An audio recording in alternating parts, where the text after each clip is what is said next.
कैसे स्टार्ट किया है? सबसे पहले तो चैप्टर नंबर 3 नॉर्मल डिस्ट्रीब्यूशन। इस नॉर्मल डिस्ट्रीब्यूशन का जो वेटेज लिखा है वो वेटेज में क्या लिखा है? सबसे पहले सेक्शन ए के कितने क्वेश्चंस आएंगे? 3 क्वेश्चंस और कितने मार्क्स? 3 मार्क्स। सेक्शन बी के कितने क्वेश्चंस आएंगे और कितने मार्क्स? 2 मार्क्स। और सेक्शन ई के अंदर कितने क्वेश्चंस आएंगे? 2 क्वेश्चन। मतलब वो मैंडेटरी नहीं है, वो ऊपर वाले दोनों में तीनों और दोनों मैंडेटरी है। तो टोटल हुआ तुम्हारा विथ ऑप्शन कितना मार्क्स? 8 मार्क्स। तो टोटल इसका वेटेज जो निकल के आ रहा है वो कितना आ रहा है? 13 मार्क्स। बराबर।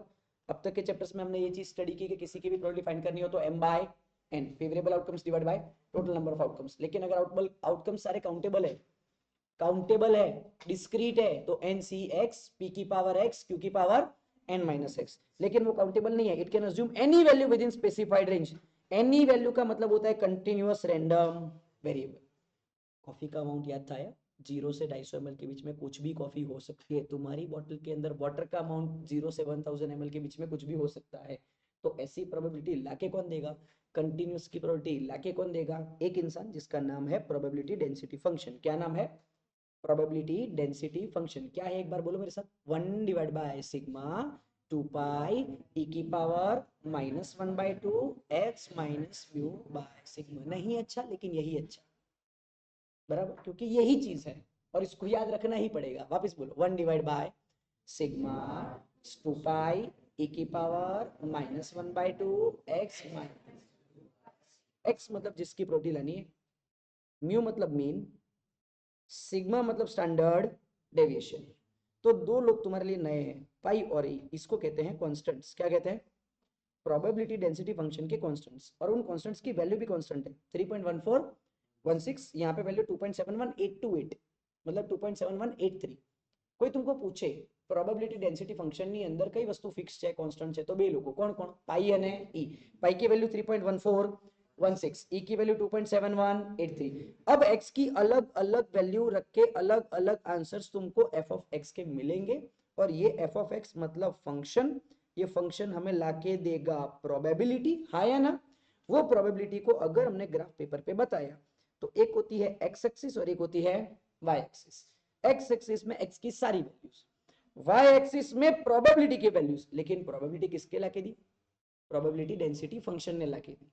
तो प्रोबेबिलिटीज की जब जब भी हम कर्व बनाएंगे तब तक हमारा कर्व कैसा मिलेगा भाई? Bell shape. ये अपन ने ट्राई करके भी देखा है, 3 कॉइन उछाल के, याद आ रहा है? अपन ने वो ट्राई करके ऑलरेडी थियरी में देख लिया, अभी सिर्फ अपन रिवाइज कर रहे हैं। बराबर। तो शुरुआत कहां से हुई सर? कि कंटिन्यूअस रैंडम वेरिएबल की प्रोबेबिलिटी हमको मिलती नहीं है। वो प्रोबेबिलिटी हमको एक भारी भरकम फंक्शन लाके देगा, जिस फंक्शन का नाम है प्रोबेबिलिटी डेंसिटी फंक्शन। उसमें हम x की अलग अलग वैल्यूज लिखेंगे तो प्रोबेबिलिटी हमको अलग अलग मिलेगी। वो सारी प्रोबेबिलिटी को ज्वाइन करेंगे तो हमको एक कर्व मिलेगा ग्राफ पेपर पे। और वो कर्व कंप्लीटली कैसा होगा? Bell shape. मतलब पता है क्या? That is called symmetry. किसी भी कैरेक्टरिस्टिक का जो शेप है वो बेल शेप बन जाए, मतलब वो सिमेट्रिक डिस्ट्रीब्यूशन होगा, वो किसी का भी डिस्ट्रीब्यूशन हो गया। तो ये डिस्ट्रीब्यूशन किसका है सर? ये कंटिन्यूअस वेरिएबल का है। किसका है? कंटिन्यूअस वेरिएबल का। तो ये जो तुमको कर्व मिला वो प्रोबेबिलिटी की अलग अलग वैल्यूज से मिला, इसके लिए इसको कहते हैं प्रोबेबिलिटी कर्व। कौन सा कर्व? प्रोबेबिलिटी। जो कौन सा शेप होता है? Bell shape. सेंटर में कौन होता है? मीन, मीडियन और मोड। उसकी दोनों तरफ के इक्वल हिस्से होते हैं। समझ में आ रहा है कि नहीं आ रहा है? ये बेसिक था। लेकिन सर प्रैक्टिकल लाइफ में देखने जाए तो कॉफी का 0 ml 1 ml 2 ml 3 ml 250 ml सारे वैल्यूज रख रख के सबके लिए प्रोबेबिलिटी फाइंड करना वो टेडियस काम हो जाएगा, थोड़ा लंबा काम हो जाएगा, थोड़ा जहरीला काम हो जाएगा। तो कुछ स्टैंडर्ड वैल्यूज जिसके लिए प्रोबेबिलिटीज ऑलरेडी फाइंड करके रखी गई है, उन वैल्यूज का नाम है स्टैंडर्ड नॉर्मल वेरिएबल। क्या नाम है? और तुम जो x की वैल्यूज ला रहे हो ना उसको कहते हैं नॉर्मल वेरिएबल। क्या कहते हैं? उन नॉर्मल को हमें स्टैंडर्ड वैल्यूज में कन्वर्ट करना है। क्यों? क्योंकि उस स्टैंडर्ड वैल्यूज की प्रोबेबिलिटी ऑलरेडी स्टैटिस्टिशियंस और मैथमेटिशियंस ने लाके रख दी है। तो हम अब x की हर वैल्यू को कन्वर्ट किस में करेंगे? z में। x का नाम आज के बाद हो जाएगा नॉर्मल। क्या हो जाएगा? इसका नाम हो जाएगा स्टैंडर्ड। क्या हो जाएगा? तो जब नॉर्मल इंसान स्टैंडर्ड बनता है तो उसके साथ उसकी कंडीशंस भी कुछ कुछ होती है। नॉर्मल का नाम हो जाएगा नॉर्मल वेरिएबल और स्टैंडर्ड का नाम हो जाएगा स्टैंडर्ड नॉर्मल वेरिएबल। और इसकी प्रोबेबिलिटीज बहुत सारी फाइंड करके रख दी गई है जो जेड टेबल में। जेड टेबल अल्गोरिदम्स और ये लॉगरिदम वाला और एंटी लॉग वाले टेबल के अंदर मिल जाएगा आपको बोर्ड एग्जामिनेशन के अंदर। अभी तुमको सिर्फ जेड टेबल की जरूरत है, पूरा लॉग टेबल और एंटी लॉग टेबल की जरूरत नहीं है, तो वो तुम्हारे टेक्स्ट बुक के पीछे वाले पेज पे अवेलेबल है। तुम्हें क्या करना है, थियरी में कुछ डेफिनेशन याद रखनी है। पहले डेफिनेशन तुमने कौन सी याद रखी, देखो तुमने लिखी है कौन सी, continuous random variable, a variable which can assume any value within specified range.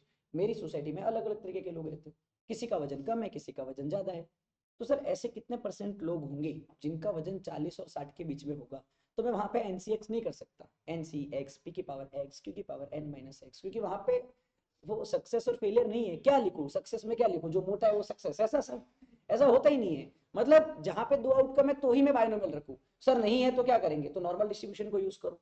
Normal distribution के अंदर सारी वैल्यूज लानी पड़ेगी, नहीं कुछ स्टैंडर्ड वैल्यूज में कन्वर्ट करो, और स्टैंडर्ड वैल्यूज में से तुम जेड टेबल पर से क्या लो, एरिया, और वो एरिया तुम्हारे लिए क्या हो जाएगा, प्रोबेबिलिटी। वो एरिया क्यों, क्योंकि तुमने ड्रॉ किया है ना, वो एक कागज पे एक ड्राइंग ड्रॉ की है, और कागज पे कुछ एरिया तुमने कवर किया है, वो एरिया इसने बनाया, इस कर्व ने बनाया, और ये कर्व मतलब क्या, प्रोबेबिलिटी। तो एरिया भी क्या हो जाएगा तुम्हारा, प्रोबेबिलिटी। लेकिन सर टोटल प्रोबेबिलिटी पता है कितनी होती है, 1। कितनी होती है, तो इसका जो टोटल एरिया है इसके अंडर का, वो भी टोटल एरिया कितना हो जाएगा, 1। लेकिन सर ये तो सिमेट्रिक है, तो लेफ्ट हैंड साइड का आधा और राइट हैंड साइड का आधा, तो लेफ्ट हैंड साइड का 0.5, राइट हैंड साइड का भी 0.5। लेकिन सर हम x की सारी वैल्यूज ला नहीं सकते, इसके लिए हम उसको कन्वर्ट करते हैं z में। z का फॉर्मूला है x minus mu by sigma. z का नाम है स्टैंडर्ड नॉर्मल वेरिएबल, उसकी डेफिनेशन है z बराबर x minus mu divide by sigma, यही तो उसकी डेफिनेशन है। तो x की वैल्यू z में कन्वर्ट हो जाएगी, तो तब तुम्हारा डायग्राम भी x का जैसा बनेगा, वैसा ही z का बनेगा। लेकिन वहां पे x था सेंटर में, यहाँ पे कौन है, z, और z is equal to centre में कौन सी वैल्यू, 0। सर कैसे 0, कैसे 0, क्योंकि सेंटर में जब भी तुमने डायग्राम बनाया तब ये मीन था, मीन मीडियन और मोड तीनों कैसा होता है, सेम। तो मुझे बताओ z की फॉर्मूला क्या हुई, x minus mu by sigma. तो तुमने जितनी x की वैल्यूज होगी सबको z में कन्वर्ट किया होगा, जितनी x की वैल्यूज होगी सबको z में कन्वर्ट किया होगा। सेंटर में कौन है मुझे बताओ, x is equal to centre में कौन है, म्यू। तो अगर मैं x की जगह म्यू रखूं, माइनस ये वाला म्यू रखूं, डिवाइड बाय सिग्मा रखूं, तो answer 0 by sigma, final answer is. तो मेरी जो सेंटर की वैल्यू अब डायग्राम में बनेगी वो क्या बनेगी, z इज इक्वल टू 0। याद रखना है कि राइट हैंड साइड जाओगे तो z प्लस होगा, और लेफ्ट हैंड साइड जाओगे तो z माइनस होगा। लेकिन सर ये तो एक ड्राइंग है, वो तो एक कागज पे है, एग्जाम में वो सप्लीमेंट्री में होगा, आप पढ़ाओगे तो बोर्ड पे होगा। वो एरिया वो हमको इस कर्व ने दिया, इसके लिए ये एरिया का नाम हम इस कर्व के नाम पे ही रखेंगे। सर ये एरिया मतलब क्या, इस कर्व ने दिया, कर्व मतलब क्या, प्रोबेबिलिटी कर्व।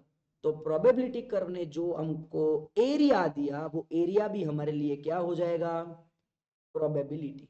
तो हम मान के चलेंगे कि इस कर्व के नीचे का टोटल एरिया क्या होगा, 1।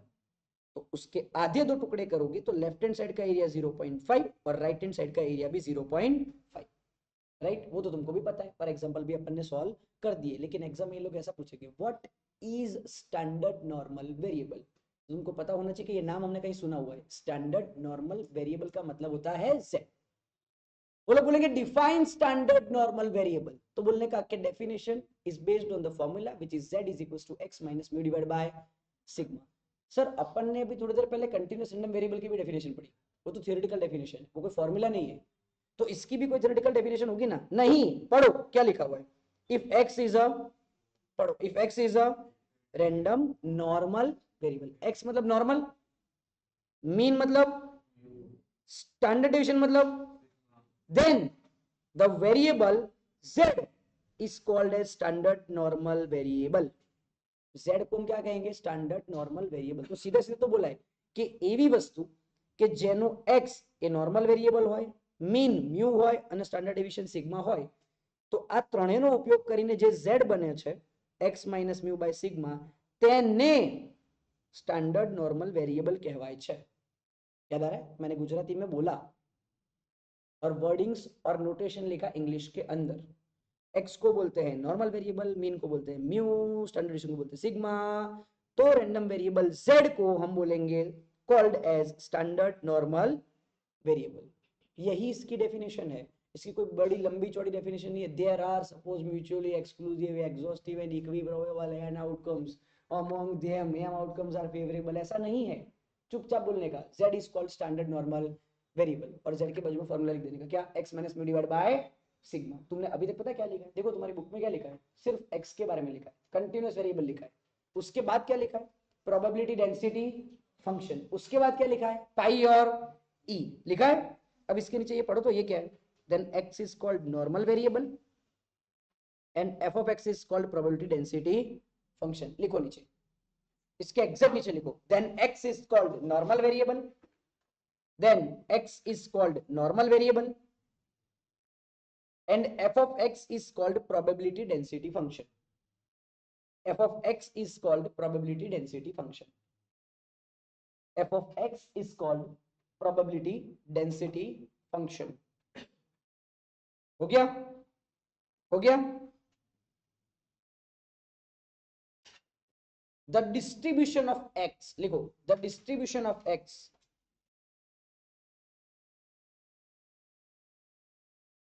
the distribution of x is called, the distribution of x is called normal distribution। x का नाम नॉर्मल वेरिएबल, x का डिस्ट्रीब्यूशन नॉर्मल डिस्ट्रीब्यूशन, z का नाम स्टैंडर्ड नॉर्मल वेरिएबल, बराबर। अच्छा, एक नीचे एरो करके लिखो, normal distribution is denoted by, normal distribution is denoted by n mu और सिग्मा का स्क्वायर, अच्छे से लिखना, normal distribution is denoted by n mu और सिग्मा का स्क्वायर। पता है क्यों? क्योंकि पूरे नॉर्मल डिस्ट्रीब्यूशन में दो ही लोग काम के हैं जिसकी वजह से काम चल रहा है, एक का नाम है म्यू और एक का नाम है सिग्मा। इसको अपन कहते हैं पैरामीटर्स। क्या कहते हैं? अपन ने प्रॉपर्टी पढ़ी है क्या नहीं पढ़ी, मुझे बताओ। प्रॉपर्टी में सेकंड प्रॉपर्टी क्या है? Mu and sigma are the parameters. तो अगर इसको रिप्रेजेंट करना है तो n म्यू और सिग्मा का स्क्वायर। तो सर एक बायनॉर्मल डिस्ट्रीब्यूशन भी हमारा हुआ करता था, अगर तुमको याद हो तो, एन सी एक्स पी की पावर एक्स क्यू की पावर, तो बायनॉर्मल डिस्ट्रीब्यूशन को बोलते हैं बी और ब्रैकेट में लिखते हैं पैरामीटर्स एन और पी। तो अगर कोई ऐसा क्वेश्चन दे तो समझ लेना कि B stands for binomial distribution, n and p are parameters. Normal distribution में कोई एन लिखे तो बोलने का normal distribution, and mu and sigma are parameters. ये इंपॉर्टेंट है, थियरी का है, 1 मार्क्स का है, अपन को एक भी छोड़ के आने का नहीं है। अवर टारगेट इज स्टिल कौन सा? 100। ठीक है, टिन टिन टिन टिन हो जाएगा। Okay, next. अब एरो करके लिखो, अगर अगर drawn, occur drawn by considering, a curve drawn by considering, ऐसा कर्व ड्रॉ करते हैं जिसमें कंसीडर किया जाता है कौन? All the values of x, all the values of x and probability density function, and probability density function, probability density function is called normal curve, is called normal curve, is called normal curve। हो गया, हो गया। Draw करो तो, इसमें यहां पे x लिखो और इस कर्व पे ड्रॉ करो ऐसा करके, ऐसा, ऊपर एफ ऑफ एक्स और नीचे एक्स।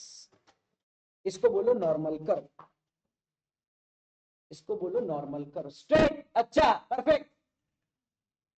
हाथों से नहीं ड्रॉ करना है, तुम्हारे हाथों में जादू नहीं है, केला जादूगर नहीं हो तुम लोग। जैसे बेल शेप कर्व ड्रॉ किया तुमने इतने दिनों से, बस ऐसे कर्व ड्रॉ कर देने का है।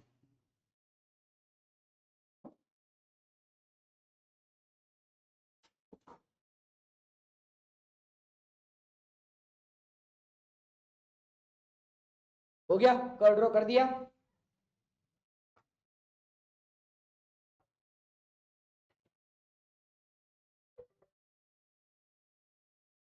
कितने लोगों का हो गया? बस नॉर्मल करना, लिखो as shown in diagram, as shown in diagram, normal curve is bell shaped, as shown in diagram, normal curve is bell shaped which shows it is symmetric, which shows it is symmetric। हो गया। फिर नीचे ऐसा लिखो, 3 टपका, therefore skewness is 0, symmetric है मतलब skewness क्या हो जाएगा 0। क्या? अब वापस पढ़ो, शुरुआत से पढ़ो। सबसे पहले तुमने क्या लिखा पता है? Continuous random variable. क्या लिखा? Continuous random variable. अब उसकी डेफिनेशन पढ़ो तो क्या? A random variable which can assume any value within specified range is called continuous random variable is a variable which अला बोलो ले यार which can सब बोलो which can assume any value within specified range उसकी प्रोबेबिलिटी लाके कौन देगा? Probability density function. क्या है probability density function? Probability density function is a function of obtaining probability continuous random variable. क्या है? 1 divide by sigma 2 pi e की power -1/2 x minus mu by sigma का स्क्वायर। इसमें x की value minus infinite से infinite, mu की value minus infinite से, sigma की वैल्यू 0 से इनफिनिट, पाई की वैल्यू 3.1416, e की वैल्यू 2.718। ठीक है, डन, ओके। अगर ऐसा है, सुनना, अगर ऐसा है तो x is called normal variable और उसका distribution is called normal distribution. लेकिन x की वैल्यूज को, सुनना, x की वैल्यूज को और f ऑफ x की वैल्यूज को कंसीडर करके जो डायग्राम बनाया जाता है उसको क्या कहने का? अबे हाय हाय, प्रोबेबिलिटी कर्व। कौन सा कर्व? Probability curve. वो देखने से पता चल रहा है वो कौन सा है? As shown in diagram, it is bell shape which shows symmetric ratio. लेकिन x की इतनी सारी वैल्यूज प्रैक्टिकल लाइफ में कंसीडर करना पॉसिबल नहीं, तो उसको कन्वर्ट करेंगे z में। टाइटल दो, नया टाइटल z, खाली लिखो z, लिखा, ब्रैकेट में लिखो standard normal variable z, bracket में लिखो स्टैंडर्ड नॉर्मल वेरिएबल, ब्रैकेट में लिखो स्टैंडर्ड नॉर्मल वेरिएबल। लिखा? अरे लिखा कि नहीं लिखा? स्टैंडर्ड नॉर्मल वेरिएबल लिखा? अब सुनना अच्छे से, मैं जो बोलूं पहले सुन लेना और देख लेना। If x is a normal variable with mean mu, standard deviation sigma, then z is called standard normal variable। बस इतना चीज लिखने का है। वापिस देख देख के बोलो तो क्या? if x is a normal variable with mean mu and standard deviation sigma, then z is called, बोलो क्या? z is called standard normal। इसके लिए z के वजह उसकी फॉर्मूला लिखो, जल्दी फिनिश करो। x is normal variable with mean mu and standard deviation sigma, then z is called standard normal variable। बराबर? इजी है ना? लिखो where अगर कोई स्टैंडर्ड की बात करेगा तो स्टैंडर्ड यही है कि उसका मीन 0 होता है और स्टैंडर्ड डिवीजन 1 होता है। लिख दो, mean is equals to 0, standard division is equals to 1। Mean is equals to 0, standard division is equals to 1। Mean का मतलब होता है sum of all the z values divide by total number of observation, और standard division 1 है। Standard division का मतलब होता है how far the observations are from its central value. समझो? अच्छे से सुनो, याद है ना? उसके लिए समझो, सीरियसली मत ले लेना। z की जितनी वैल्यूज राइट साइड है उतनी ही वैल्यूज, जितनी ही प्लस वैल्यूज है उतनी ही वैल्यूज। तो अगर मैं इन सबका एवरेज निकालने जाऊंगा तो sum of all the observation divide by total number of observation, मतलब sum of all the z divide by total number of observation. लेकिन सबका सम तो क्या हो जाएगा? उसका मीन भी क्या हो जाएगा? याद रखना, उसका मीन हमेशा क्या होता है? z की बात करें तो उसका मीन क्या होता है? 0। और स्टैंडर्ड डिवीजन मतलब क्या? उसके मीन से वैल्यूज कितना दूर जा सकती है। तो इस साइड 0.5 जा सकती है, इस साइड 0.5 जा सकती है। Total number of standard division मतलब टोटल स्टैंडर्ड डिवीजन क्या हो सकता है इसका? 1। हमेशा याद रखने के पर्पज से बता रहा हूं कि मीन क्या होता है? 0 और स्टैंडर्ड डिवीजन क्या होता है? 1। x की बात नहीं चल रही है, x को हम पीछे छोड़ आए आधे घंटे। अभी क्या? z। z का मतलब क्या है? बताओ, नाम क्या है z का? Standard normal variable. उसका मीन क्या होता है? 0। उसका स्टैंडर्ड डिवीजन क्या होता है? 1। बराबर? तो जहां जहां म्यू देखा है तो 0 મૂકી દેવાના, અને जो सिग्मा दिखाई ત્યાં 1 की देवा। तुम मुझे अब वो बताओ जो तुमने अभी अभी पढ़ा, प्रोबेबिलिटी डेंसिटी फंक्शन बताओ। 1 डिवाइड बाय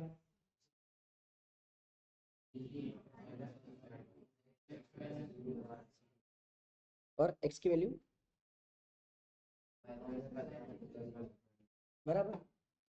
अब मैं f ऑफ x की जगह कर रहा हूं f ऑफ z, मतलब x किस में कन्वर्ट हो गया, ठीक है। 1 डिवाइड बाय सिग्मा, सिग्मा 1 तो ना लिखो तो चले ना, ठीक, स्मार्ट। डायरेक्ट e की पावर -1 बाय, ये क्या है, z का, खत्म। डायरेक्ट कर दिया, 0 1 नहीं लिखा, डायरेक्ट क्या लिख दिया, z। वैल्यू इंटरनली 0 और 1 ही है, लेकिन मैंने सीधा x को क्या लगा दिया, z। तो ये जब x हुआ तो जब ये z बनेगा तो सर x तो कुछ भी होता तो z भी क्या भी होगा, कुछ भी। और ये भी हुआ डेंसिटी फंक्शन, लेकिन किसका, z का। ये किसका हुआ, x का। समझ में आ रहा है। तो कोई पूछे प्रोबेबिलिटी डेंसिटी फंक्शन लिखो तो पूछ लेगा किसका, x का के z का। वो बोले x का मतलब नॉर्मल वेरिएबल का, तो ऊपर वाला लिखने का। वो बोले z का मतलब स्टैंडर्ड नॉर्मल वेरिएबल का, तो नीचे वाला लिखने का। लिखो probability density function of z, probability density function of z, probability density function of z। लिख दिया, ये रहा ना, लिख दो probability density function of z। लिखा, कंप्लीट किया, फाइनल हुआ, हटा दो अभी।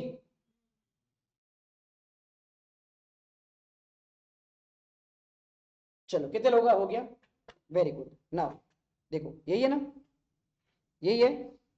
अच्छा इसमें क्या है रखने का, उसका मीन क्या होता है, 0, स्टैंडर्ड डेविएशन 1। तुमने लिखा हुआ ये सेंटेंस, सेंटेंस लिखा तुमने, मीन 0 और स्टैंडर्ड डेविएशन 1। अब ये x किस में कन्वर्ट हो गया, z में। अब इन z को यूज करके हम क्या फाइंड करेंगे, प्रोबेबिलिटी मतलब एरिया, एरिया मतलब प्रोबेबिलिटी, प्रोबेबिलिटी मतलब एरिया, बराबर। जिसका राइट हैंड साइड का 0.5, लेफ्ट हैंड साइड का 0.5, पूरा एरिया 1, हाँ के ना।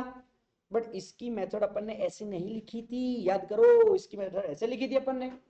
कैसे लिखी थी, पूरा एक मस्त डायग्राम था। वो डायग्राम चेक करो, याद करो कि क्या वो डायग्राम है क्या तुम्हारे पास, जल्दी चेक करो, फटाफट चेक करो कि क्या वो डायग्राम अपन ने बनाया हुआ है कि नहीं। एक बार चेक करके बताओ, एक बार चेक करके बताओ, फटाफट बताओ। ये रहा, याद आया, ये साइड वाला दिख रहा है तुमको, राइट हैंड साइड वाला। लिखो तो मेथड टू सॉल्व एग्जांपल, लिखो मेथड टू सॉल्व एग्जांपल, एक पूरा पेज भर के लिखना ये मेथड टू सॉल्व एग्जांपल। पहले लिखो x is equal to normal variable, sorry normal distribution नहीं, नॉर्मल वेरिएबल फाइंड करना है। पूरे क्वेश्चन में से क्या फाइंड करना है, नॉर्मल वेरिएबल। फिर फाइंड करना है म्यू मतलब मीन, फिर फाइंड करना है सिग्मा मतलब स्टैंडर्ड डेविएशन।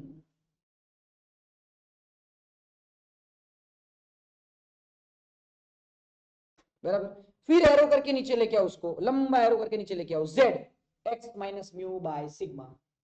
लिखा, उस z के नीचे लिखना, उस z के नीचे z बराबर स्टैंडर्ड नॉर्मल वेरिएबल, ये कंपलसरी लिखना है।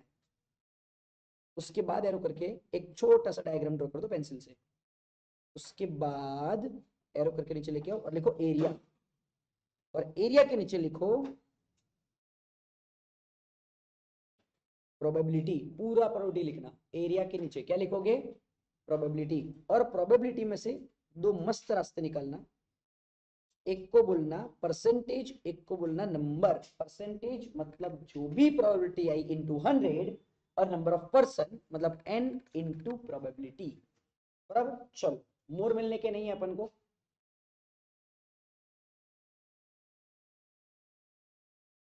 हो गया हो गया हो गया। मॉल में आया हुआ ग्राहक, याद आया, amount of purchase, average, average कितनी खरीदी करता है, 800 रुपए की। स्टैंडर्ड डेविएशन कितने का है, 200 रुपए का। और प्रोबेबिलिटी किसकी पूछी है भाई, 850 से 1200 के बीच में खरीदी करे, तो ये भी x z में जाएगा, ये भी x z में जाएगा, ये भी x z में जाएगा, तीनों z बन गए। अब डायग्राम ड्रॉ करना, उसके बाद प्लस करना, छोटा वाला माइनस करना, ये सब हमने सीख लिया है। वापिस सीखना पड़ेगा कि चलेगा? चलेगा ना? ठीक है, वेरी गुड। बताओ method for finding the probability लिख दिया तुमने? पूरा पेज कवर के सॉल्यूशन है इसके अंदर। नेक्स्ट टाइटल दे दो, टाइटल दो, टाइटल दो, टाइटल दो, properties of normal distribution.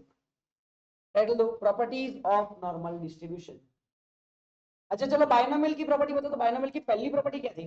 It is a distribution of discrete variable. दूसरी पैरामीटर्स आर, इसकी पहली प्रॉपर्टी डिस्ट्रीब्यूशन ऑफ डिस्क्रीट या कंटीन्यूअस? वेरी गुड, वो डिस्क्रीट की तो ये वहां पे पैरामीटर एन और बी, तो यहाँ पे म्यू और सिग्मा। तीसरा इसके बारे में और क्या जानो सर? ये तो सिमेट्रिक है। क्या बोलने का? सिमेट्रिक। लेकिन किसके सिमेट्रिक है? तो बोलने का it is symmetric about mu. क्या बोलने का? Symmetric about. अगर वो सिमेट्रिक है तो स्क्यूनेस जीरो, शॉर्ट में लिखने का एस के इज इक्वल्स टू जीरो। अरे हाँ के ना? हाँ। नेक्स्ट, अगर वो सिमेट्रिक है तो तीन प्रॉपर्टी दौड़ के अपने पास आएगी। कौन सी? Mean, median, mode are same, quartiles are at equal distance from median, और कर्व इज कंप्लीटली। अरे कौन सा curve?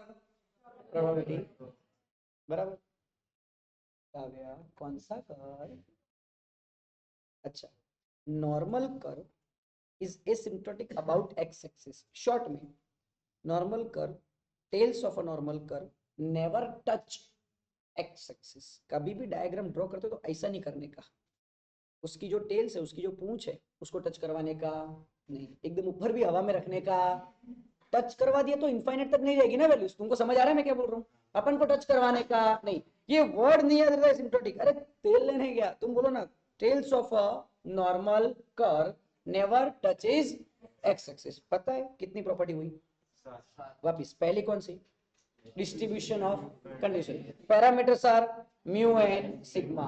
This distribution is symmetric of mu और skewness is zero. Mean, median, mode are same, quartiles are at equal distance from median, curve is completely and tails never touches x axis. ये basic पूरी हुई, याद आया? पची नमे सौने यहाँ पे ऐसा नहीं है, यहाँ पे फॉर्मूला है mu minus 0.675 sigma, mu plus 0.675 sigma. ये मैंने बताया है हाँ के ना? अबे ये मैंने बताया है हाँ के ना? गोखवाया नहीं बोल रहा हूँ, ये बताया है मैंने कि ये क्यों आया। अरे बोलो ना। ठीक है चल, एक एग्जांपल के साथ इसको समझते हैं। जब जब भी तुमको 0.45 मिला तो तुम्हारे पास वो टेबल है, पीछे वाला टेबल निकालो तो एक बार टेक्स्ट बुक के पीछे वाला टेबल। जब जब भी तुमको एरिया 0.45 मिला, 4500 मिला, तो तुम मुझे ये बताओ क्या तुम्हारे टेबल में ये तो कृषा છે ને એટલે બધું થાય ના ના, ये तो रंग तेवा संग અને संग तेवा रंग वाली बात है। नहीं खोड़ी ना हेडो फटाफट। 0.4500 एरिया पूरे टेबल में तुमको कहीं दिखेगा ही नहीं। मेरे हिसाब से वो टेबल भी मेरे पास होना चाहिए। हेड 0.4500 है, लेकिन उसके पहले का और उसके आखिरी का, उसके पहले का उसके बाद का वैल्यू है कि नहीं है? तो उसके पहले का वैल्यू 4495, उसके बाद का वैल्यू 4505। तो हमने यहाँ क्या किया था पता है? 4495 और 4505 का एवरेज लिया था, हाँ के ना? क्योंकि वो एवरेज एग्जैक्ट 4500 है। तो इसका जेड स्कोर हमने देखा, सर इसका जेड स्कोर मतलब कैसा? यहाँ से देखा तो 1.6 और 4 मतलब 1.60, उसके बाद वाले का देखा तो 1.6 और 0.05 तो 1.60, और इसका एवरेज निकल के आया 1.645, हाँ के ना? अब तुम मुझे एकदम बेसिक बताओ कि लाला जब भी आपने डायग्राम ड्रॉ करिए, डायग्राम 6, अब मैं बात कर रहा हूँ क्वार्टाइल्स की। क्वार्टाइल्स कितने होते हैं? 3 होते हैं। एक तो होता है Q1, Q2, Q3। सुनना अच्छे से, Q1, Q2, Q3। क्वार्टाइल्स का काम ही होता है कि 25% ऑब्जर्वेशन उससे छोटे, 25% उससे छोटे, 25% उससे छोटे और 25% उससे छोटे। अब कल ही अपन ने ताजा ताजा गर्मा गर्म जलेबी के जैसा 30% वाला देखा था, D3 देखा था, मतलब 30%। मेरे को चाहिए इतना 25%। 25% का मतलब इसका एरिया होता है 0.2500, हाँ के ना? अब तुम्हारे पास टेबल है, उस टेबल में देखो 0.2500 कहीं है? देखो है कि नहीं? पहले देखो, पहले है कि नहीं?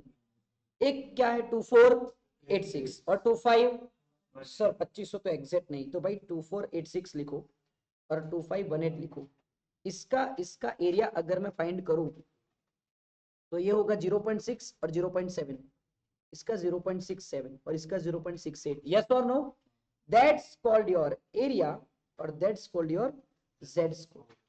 तो हम इन दोनों का एवरेज निकाल के देखेंगे कि क्या एवरेज है। अब सबके पास कैलकुलेटर होना चाहिए। 2486 प्लस 2518 डिवाइड बाय 2, इसका आंसर क्या 2502 और इसका एवरेज 0.675। अब तुम मुझे बताओ सबसे नजदीक 2500 के कौन है? पर पहला, दूसरा के तीसरा?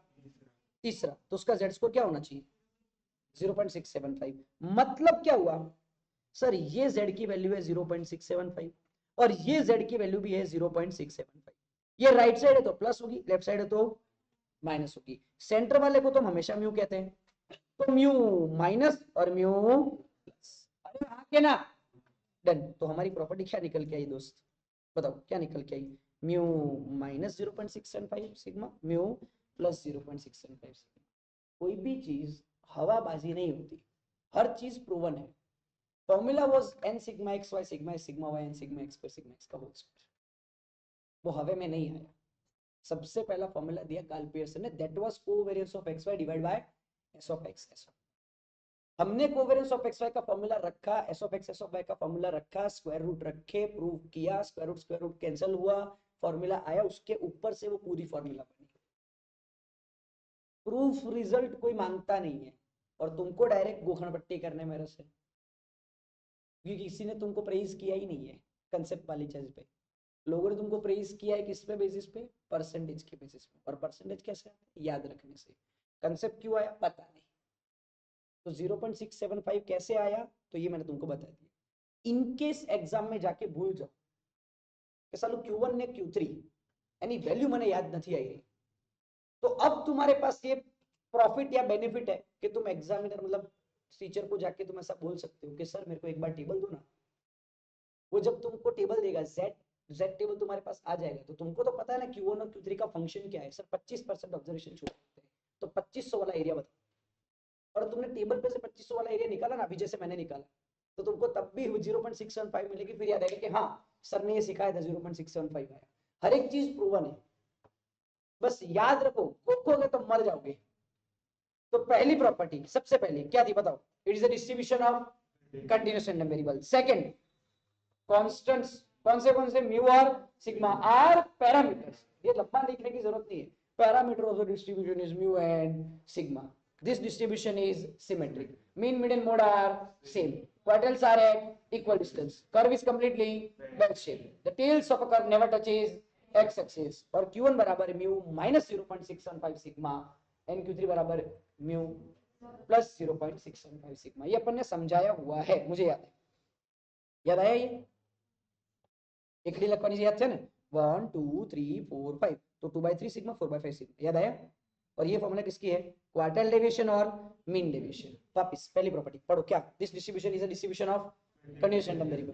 Parameters are mu and sigma. Third, it is symmetric, तो skewness is 0, mean median mode are same, quartiles are at equal distance और Probability curve is completely bell shaped. Tails of a curve never touches x-axis. Q1 की formula mu minus 0.675 sigma और Q3 की formula mu plus 0.675 sigma. Quartile deviation 2/3 sigma. Mean deviation 4/, खत्म। लेकिन जब जब भी normal distribution practical life में applicable होता है, तो उसके कुछ एरिया इंपॉर्टेंट है। वो कुछ एरिया अगर तुम याद रख लो तो तुम्हारे लिए अच्छा है। तो कुछ एरिया में मतलब क्या? 1 से 1 का एरिया, 2 से 2 का एरिया, 3 से 3 का एरिया, 1.96 से 1.96 का एरिया और 2.575 से 2.575 का एरिया। तुमको कहीं प्रैक्टिकल यूज नहीं करना है, खाली इंपॉर्टेंट एरिया है याद रखने हैं। याद रहते हैं तो ठीक, नहीं रहते तो तेल ले गया। 3 मार्क्स में आएगा, 6 प्रॉपर्टी लिख देना, तुम्हारी 10 प्रॉपर्टी ऑलरेडी रेडी है। ये 11वीं प्रॉपर्टी है, पढ़ो। टोटल एरिया कितना है? अच्छा, लेफ्ट हैंड साइड का और राइट हैंड साइड का मतलब बोथ साइड का एरिया कितना होगा? 0. लेकिन पहली एग्जाम में कितना टका? 68-26। बीजी एग्जाम में 95-45। ત્રીજી એક્ઝામ માં 9973।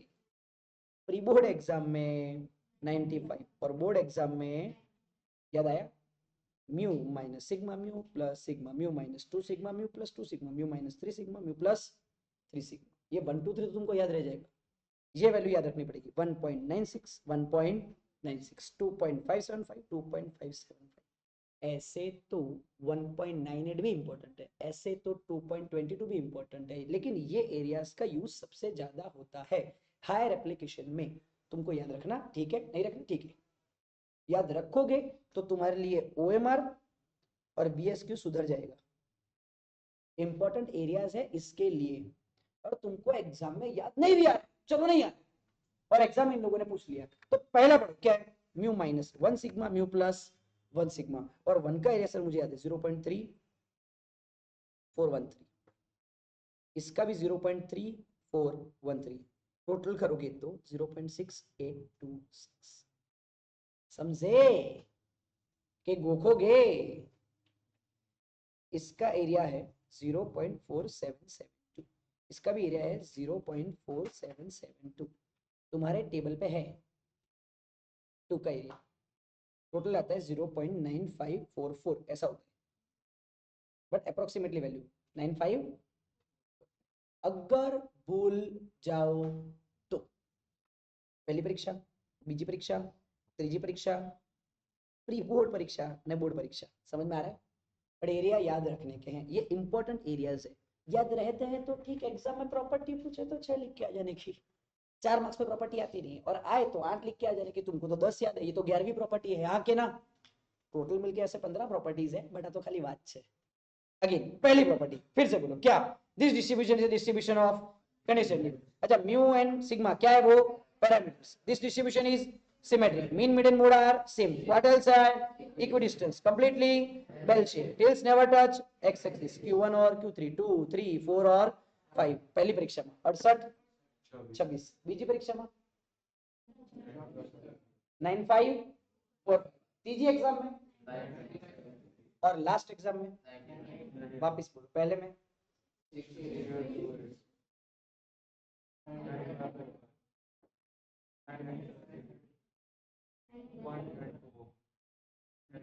बराबर, ये वाली चीज हो जाएगा। अब सुनो, ये पता है बात किसकी चल रही थी, एक्स की क्या जेड की? ये प्रॉपर्टीज ये किसकी है? तो जेड में और एक्स में नया क्या है सर? ऐसा है, मीन 0 है और स्टैंडर्ड डिवीजन, इसकी भी प्रॉपर्टीज है, इसको भी याद रखना पड़ेगा।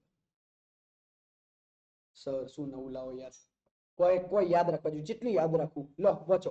पहली property, this distribution is a distribution of, अच्छा mean is 0, standard division is, this distribution is, mean median mode are same. अरे समझ आ रहा है?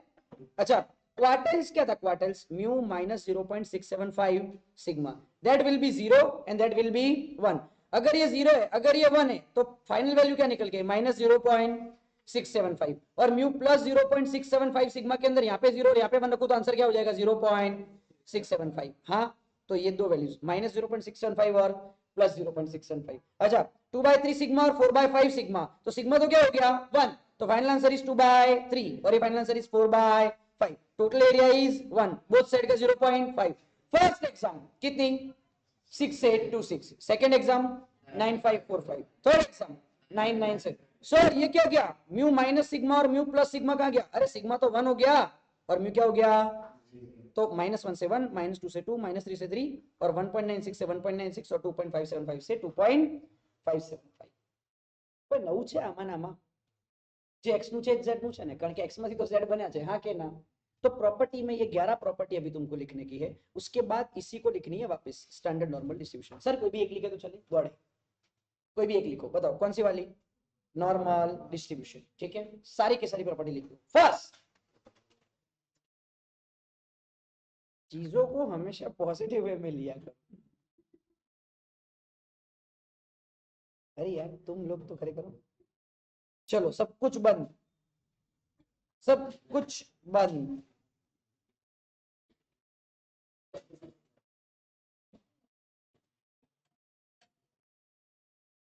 अरे सब सब कुछ बंद हुई गवाह।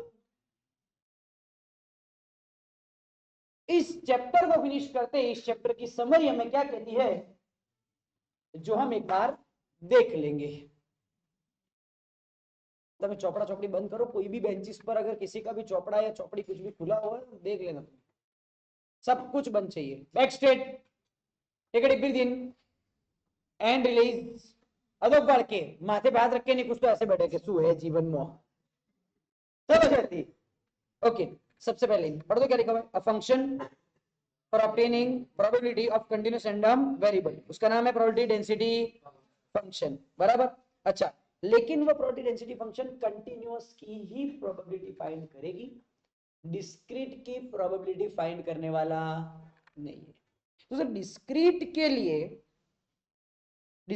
लिए उसकी प्रोबेबिलिटी हमेशा क्या गिनने की, 0, क्योंकि वो कोई डिफाइनाइट वैल्यू तो फाइंड ही नहीं कर सकती, वो तो किसी दो इंटरवल के बीच की प्रोबेबिलिटी फाइंड कर सकती है, हाँ या ना। डिफाइनाइट के लिए तो हम यूज करते हैं बाइनोमियल डिस्ट्रीब्यूशन, तो उसकी प्रोबेबिलिटी 0 हो जाएगी। A curve drawn by considering the values of x and their probability density function is called normal curve. Normal curve is completely bell shape. Skewness is 0. X is a normal variable, mean mu और standard deviation sigma. तो z is called standard normal variable. उसका mean हमेशा 0 होता है और standard deviation हमेशा 1 होता है। उसको रिप्रेजेंट कैसे किया जाता है, तो n mu और sigma का स्क्वायर, जिसमें mu और sigma are the parameters. Is that clear. अगर कोई परसेंटेज पूछे तो 100 से मल्टीप्लाई करना है, और अगर कोई टोटल नंबर पूछे तो n से मल्टीप्लाई करना है। फॉर्मूलाज हमको पता है, माइनस माइनस प्लस प्लस, हो गया फिनिश। चलो ध्यान दे, अभी तुमने जितना सीखा उसमें से तुम कैसे आइडेंटिफाई कर पाओगे। इसमें सबसे ज्यादा बोर्ड्स के पेपर में सेक्शन ए के जो क्वेश्चन है, 9 चैप्टर है, सबके अंदर से 2-2 एमसीक्यू आने वाले, ये बात फिक्स है और ऐसा ही होता है। लेकिन इस चैप्टर से कितने एमसीक्यू आएंगे, 3। तो सर सबके अंदर से 2-2 आएंगे, तो 9 2 18 होता है, इसमें से 3 आएंगे, मतलब एक एक्स्ट्रा, फिर भी 19 हुआ। तो बाकी का एक सेकंड चैप्टर में से रैंडम वेरिएबल। तो एमसीक्यू सेकंड चैप्टर के और थर्ड चैप्टर के पार्ट 2 के अच्छे से प्रिपेयर करके जाने हैं, कुछ भी छोड़ने का नहीं है। सर एमसीक्यू कितने सारे होंगे, बस 15 है। एक एक करके पहले 2 या 3 तुम मुझे साथ देना, फिर तुमको किसी का साथ नहीं चाहिए, मैं सीरियसली बोल रहा हूँ। लेकिन अभी जो तुमने चीजें मिस कर ली तो बोर्ड के एग्जाम में 3 मार्क्स खाड़े में।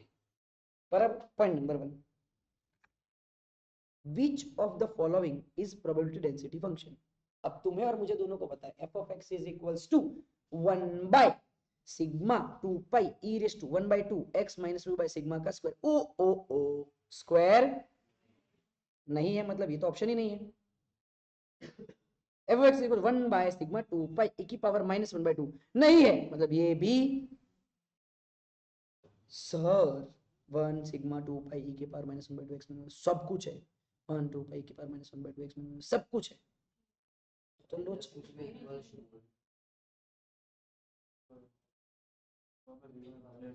लिमिट हमेशा 0 से इनफाइनाइट होती है कि माइनस इनफाइनाइट से। तुम्हारा करेक्ट ऑप्शन ये हुआ, 0 वाली, समझे। लिमिट याद रखने की इसके लिए छोटी छोटी चीजें। अब सोचो ये डेंसिटी फंक्शन के अंदर भी ऑप्शन देख के उसके अंदर भी लिमिट का क्वेश्चन में मारते, तो पहले खाली पेज को तुम पढ़ोगे ना तो इतने सारे एमसीक्यू निकलेंगे, थक जाओगे, इतनी ज्यादा चीजें पढ़नी पड़ती है। अभी तो मैंने कंप्यूटर का तो सब्जेक्ट छेड़ा ही नहीं है, थोड़ा आगे बढ़ते हैं। सुनो, नॉर्मल वेरिएबल एक्स है, मीन म्यू है, स्टैंडर्ड डिवीजन सिग्मा है, तो विच of the following is the standard normal variable Z. Z की फॉर्मूला कौन सी है बताओ, x minus mu by sigma. तो ये भी नहीं, ये भी नहीं, ये भी नहीं, यस, हाँ के ना, एनी कंफ्यूजन। अब बताओ प्रोबेबिलिटी डेंसिटी फंक्शन फॉर किसका, एक्स का के जेड का। अरे ये कौन है, ये है जेड। हथौड़ी हथौड़ी बोलो अभी, क्या ये तो हो ही नहीं सकता, ये हो सकता है, ये बी, हाँ हो सकता है ना, हो क्यों नहीं सकता, सी हो सकता है, सी ये भी हो सकता है। सर यहाँ पे माइनस 1 बाय 2 नहीं, मतलब ये तो एक ये ऑप्शन सही है और एक ये ऑप्शन सही है, बट यहाँ पे लिमिट 0 टू इनफाइनाइट, यहाँ पे माइनस इनफाइनाइट टू इनफाइनाइट। अब तीनों क्वेश्चन को एक बार वापस देखो, बूस्टर जोन, अब आएगा इजियर जोन, देखना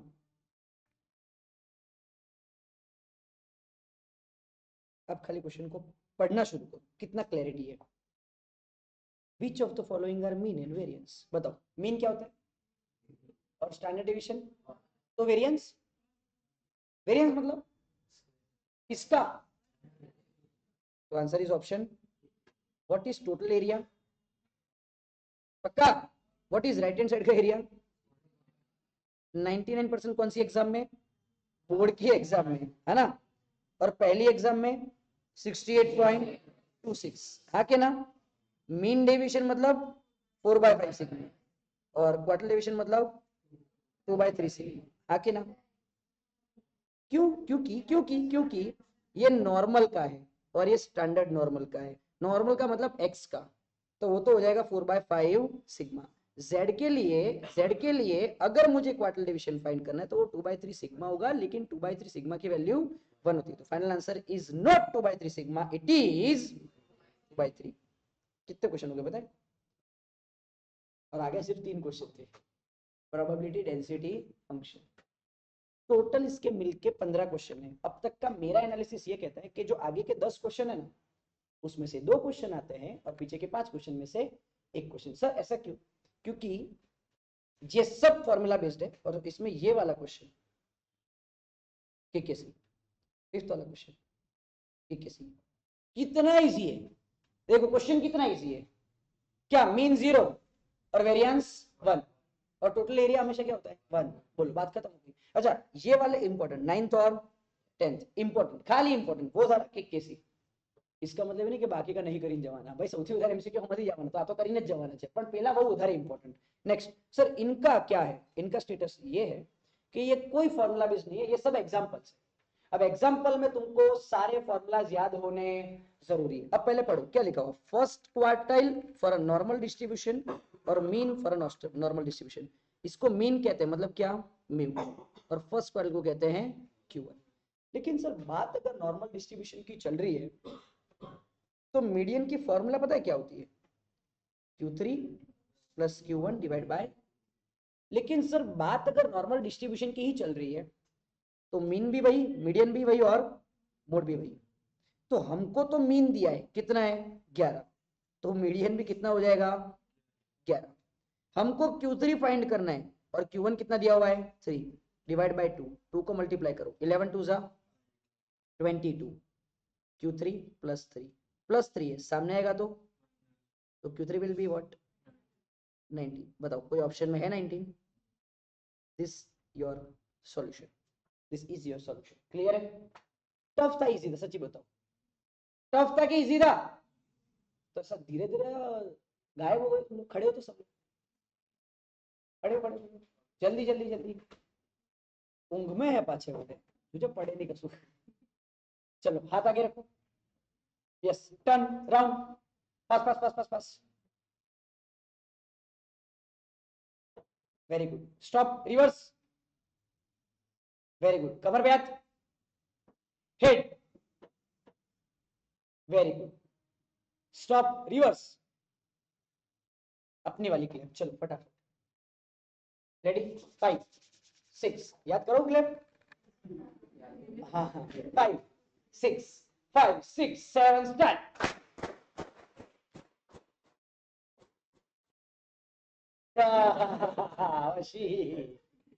ठीक है बैठो, चलो नेक्स्ट पढ़ दो क्या लिखा हुआ है, फॉर कौन सा डिस्ट्रीब्यूशन, स्टैंडर्ड के नॉर्मल। अच्छा किसकी value, approximate value of mean deviation. अरे मीन डेविएशन का तो सर हमको फॉर्मूला पता है, बताओ मीन डेविएशन का फॉर्मूला क्या है 4/5 सिग्मा, उसकी वैल्यू कितनी है भाई 20, तो 20 इज इक्वल टू 4/5 सिग्मा। तो मुझे सिग्मा बताओ तो क्या होगा, अबे हाँ है भाई, 5 मल्टीप्लीकेशन में 4 डिवीजन में 20 50 100 डिवाइड बाय 4, आंसर इज। अब ऐसे नहीं करते, 4 5 जा करते हैं, 5 5 जा 25, ये तुम्हारा सिग्मा है, हाँ के ना। हाँ तो सर आ तो गया, what is the following is the value of quartile deviation. तो क्वार्टाइल डेविएशन की फॉर्मूला तुमको पता है 2/3 सिग्मा, तो 2/3 सिग्मा कितना आया 25, 25 टू जा 50/3, that will be your QD। अरे बोलो हाँ के ना, बताओ है ऑप्शन में कहीं पे भी, यस बताओ इजी है टफ है? सर इजी है लेकिन एक बार वापस देखना पड़ेगा और इसको लिखना पड़ेगा, लिखना लिखना। Very good. नेक्स्ट, इन usual notations normal distribution x 25 है, म्यू 20 है, सिग्मा 5 है। अरे अब भी टिक करके देता हूं, x minus mu divide by sigma. 25 minus 20 divide by 5, 5 by 5, answer is 1। लेकिन किसका? z का। अरे पर पूछो तो सही, z पूछा है? यस z ही पूछा है। आंसर इज इजी टफ है? ठीक है। Next, normal variable x is 50, z is -2.5। x की वैल्यू 50 है, सॉरी इसमें मीन दिया हुआ है ना, मीन सॉरी, मीन की वैल्यू 50, z की वैल्यू -2.5, x की value, sir x z is equal to x minus mu by, अब z की वैल्यू बोलो तो क्या, -2.5, 25 माइनस 50 डिवाइड बाय सिग्मा।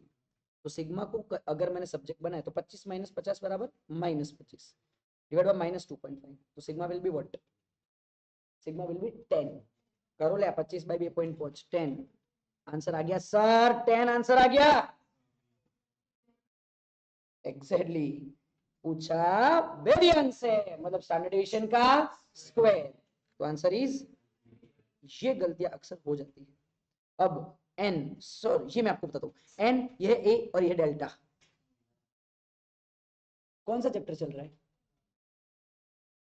और ये मैंने क्या लिखा, लिमिट का। तो यहां पे क्या लिखना चाहिए एक्चुअली, n म्यू और सिग्मा का स्क्वायर। तो म्यू बराबर 20 और सिग्मा बराबर 2 ना। पूछा क्या है, 99.73 सर अभी की एग्जाम, मतलब तीसरी एग्जाम, याद आया? 99.73 मतलब क्या, 68.26, 9545, 9973, 9599, तीसरी एग्जाम म्यू माइनस 3 सिग्मा और म्यू प्लस 3 सिग्मा। म्यू की value 20 minus 3 into 2, 20 plus 3 into 2, 20 minus 6, 20 plus 6, 14 26 answer. और इन 5 में से एक क्वेश्चन बोर्ड्स में आएगा, 3 OMR आएंगे ना, हायर चांसेस के एक आएगा। सर बाकी तो ये सब देख लो तुम लोग, इजी है टफ है बता, नॉर्मल डिस्ट्रीब्यूशन। पता है क्या करना चाहिए था, सिर्फ थियरी पढ़नी चाहिए, और जो आज थियरी करवाई वो सब कुछ तुमने लिखी है। और जो अगर तुमने इसको एक बार रिवाइज कर लिया, तुम्हारा ये सब कुछ हो गया, कुछ करने की जरूरत नहीं है। वीडियो रिकॉर्डिंग हो चुका है, पूरा एक बार देख लेना 2x की स्पीड पे। सर क्या बोल रहे हैं, फटाफट फटाफट सारा सॉल्यूशन सर ने कर दिया है, तुमको कुछ करने की जरूरत नहीं है। Next, section B. पता है सेक्शन बी के 10 क्वेश्चन आते हैं, उसमें से 2 क्वेश्चन खाली इसी चैप्टर के, मतलब अभी एक भी क्वेश्चन छोड़ा है। नेक्स्ट पढ़ो, give the values of constants used in probability density function. Density function માં બે જ માણસો હતા, પાઈ અને e. 3.1416 पक्का। Next, what is the probability that continuous random variable takes the definite value? अरे जीरो, क्योंकि वो डिफाइनेट वैल्यू ले ही नहीं सकती। continuous variable can assume any value। ठीक है, very good. what is the shape of normal curve? कितना tough question है, बेल शेप। और वही हो जाएगा तुम्हारा किक के सी, ये सबसे ज्यादा बार सबसे important. Next, what is the skewness of normal distribution? Zero, क्योंकि वो कंप्लीटली बेल शेप है, मतलब सिमेट्रिक है, राइट। नेक्स्ट, उसके बाद स्टैंडर्ड स्कोर मतलब z is independent of unit, yes, मतलब आंसर इज ट्रू। समझ में आ रहा है? वो फॉल्स मत कर देना, इसको मीम पेज नहीं चल रहा इधर। नेक्स्ट, 6th वाला क्वेश्चन बताओ क्या है। For which value of standard normal variable, किसकी बात चल रही है, z की, standard normal curve is symmetric. Sir z के लिए सिमेट्रिक कौन होता है, वो होता है z is equals to 0।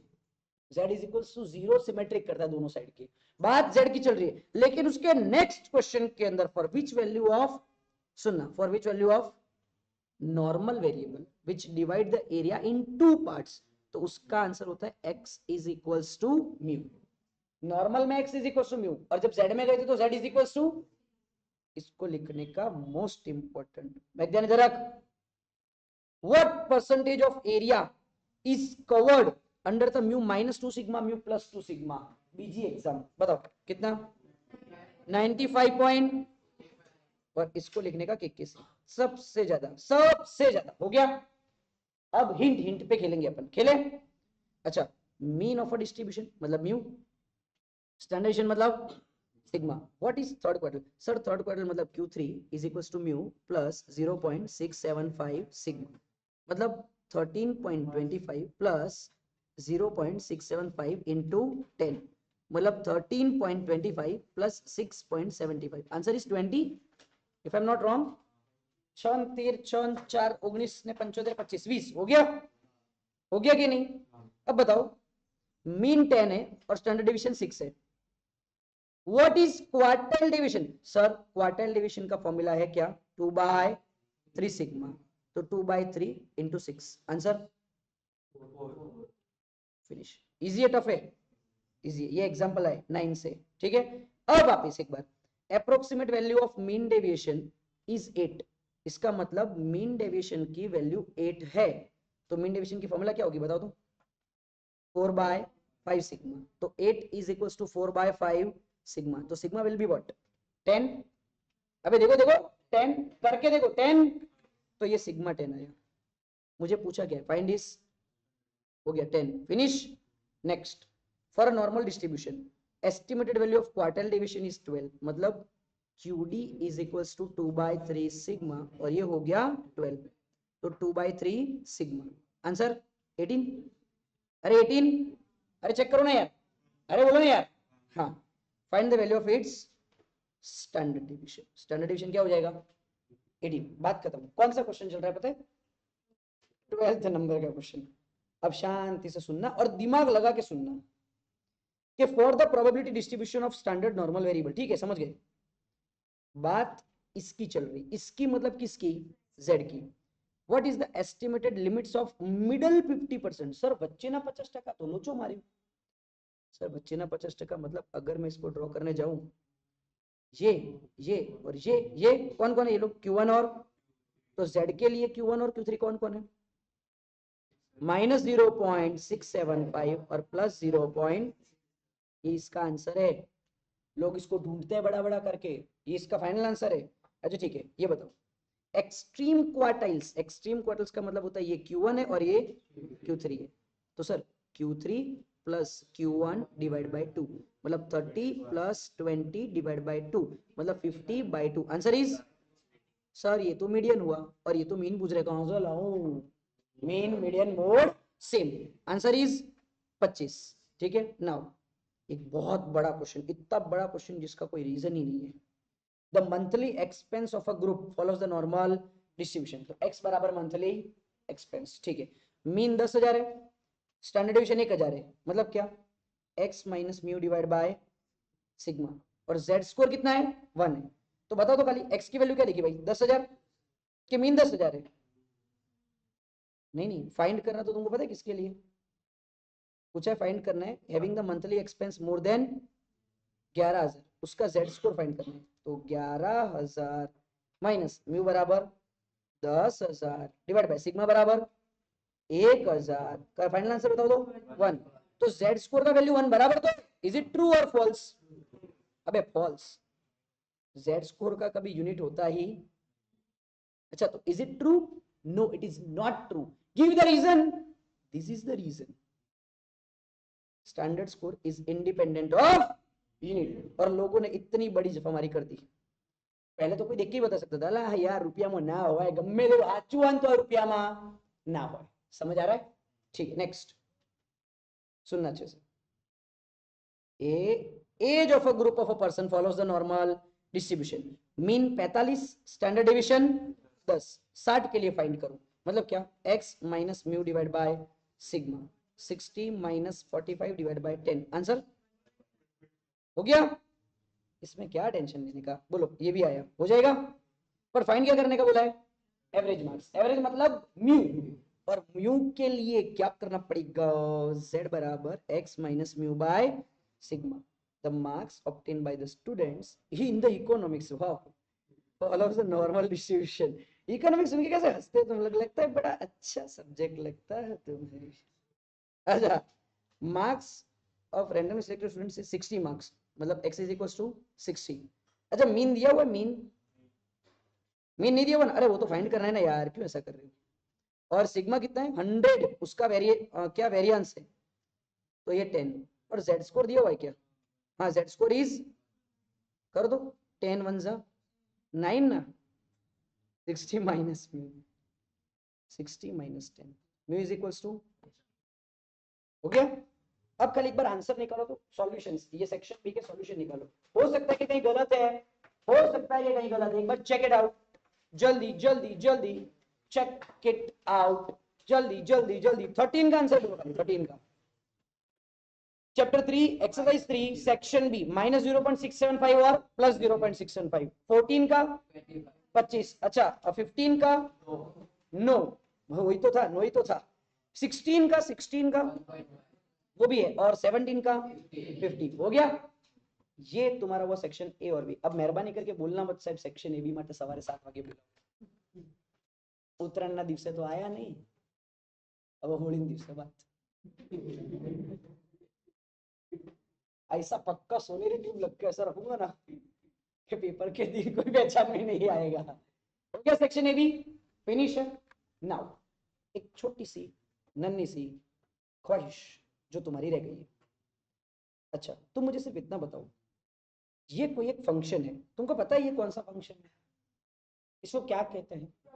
Yes, probability density function. ये कौन हुआ, ये कौन हुआ, ये लोग क्या पूछ रहे, थर्ड क्वार्टर की फॉर्मूला क्या हुई, म्यू प्लस 0.675 सिग्मा, म्यू रखो और सिग्मा रखो, हो गया सॉल्व। ठीक है, ये क्या पूछा है, क्वाड्रेटिक डिवीजन 2/3 सिग्मा, सिग्मा रखो, हो गया सॉल्व।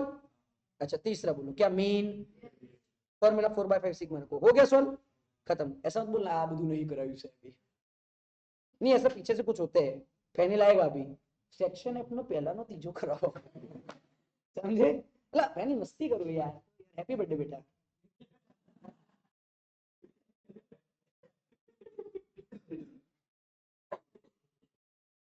शांति से बोलो,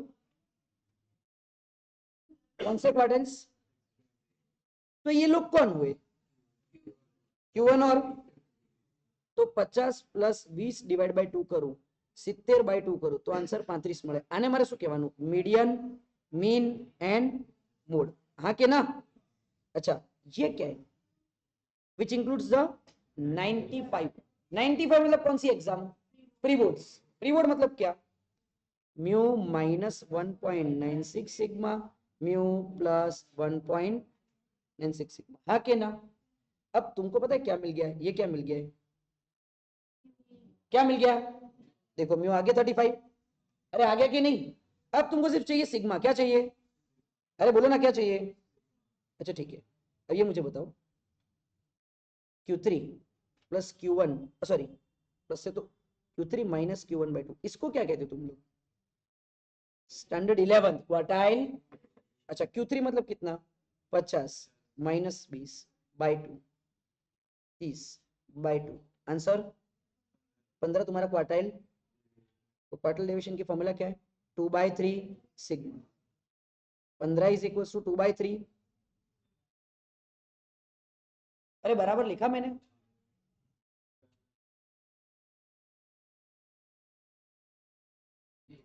यही हुआ ना।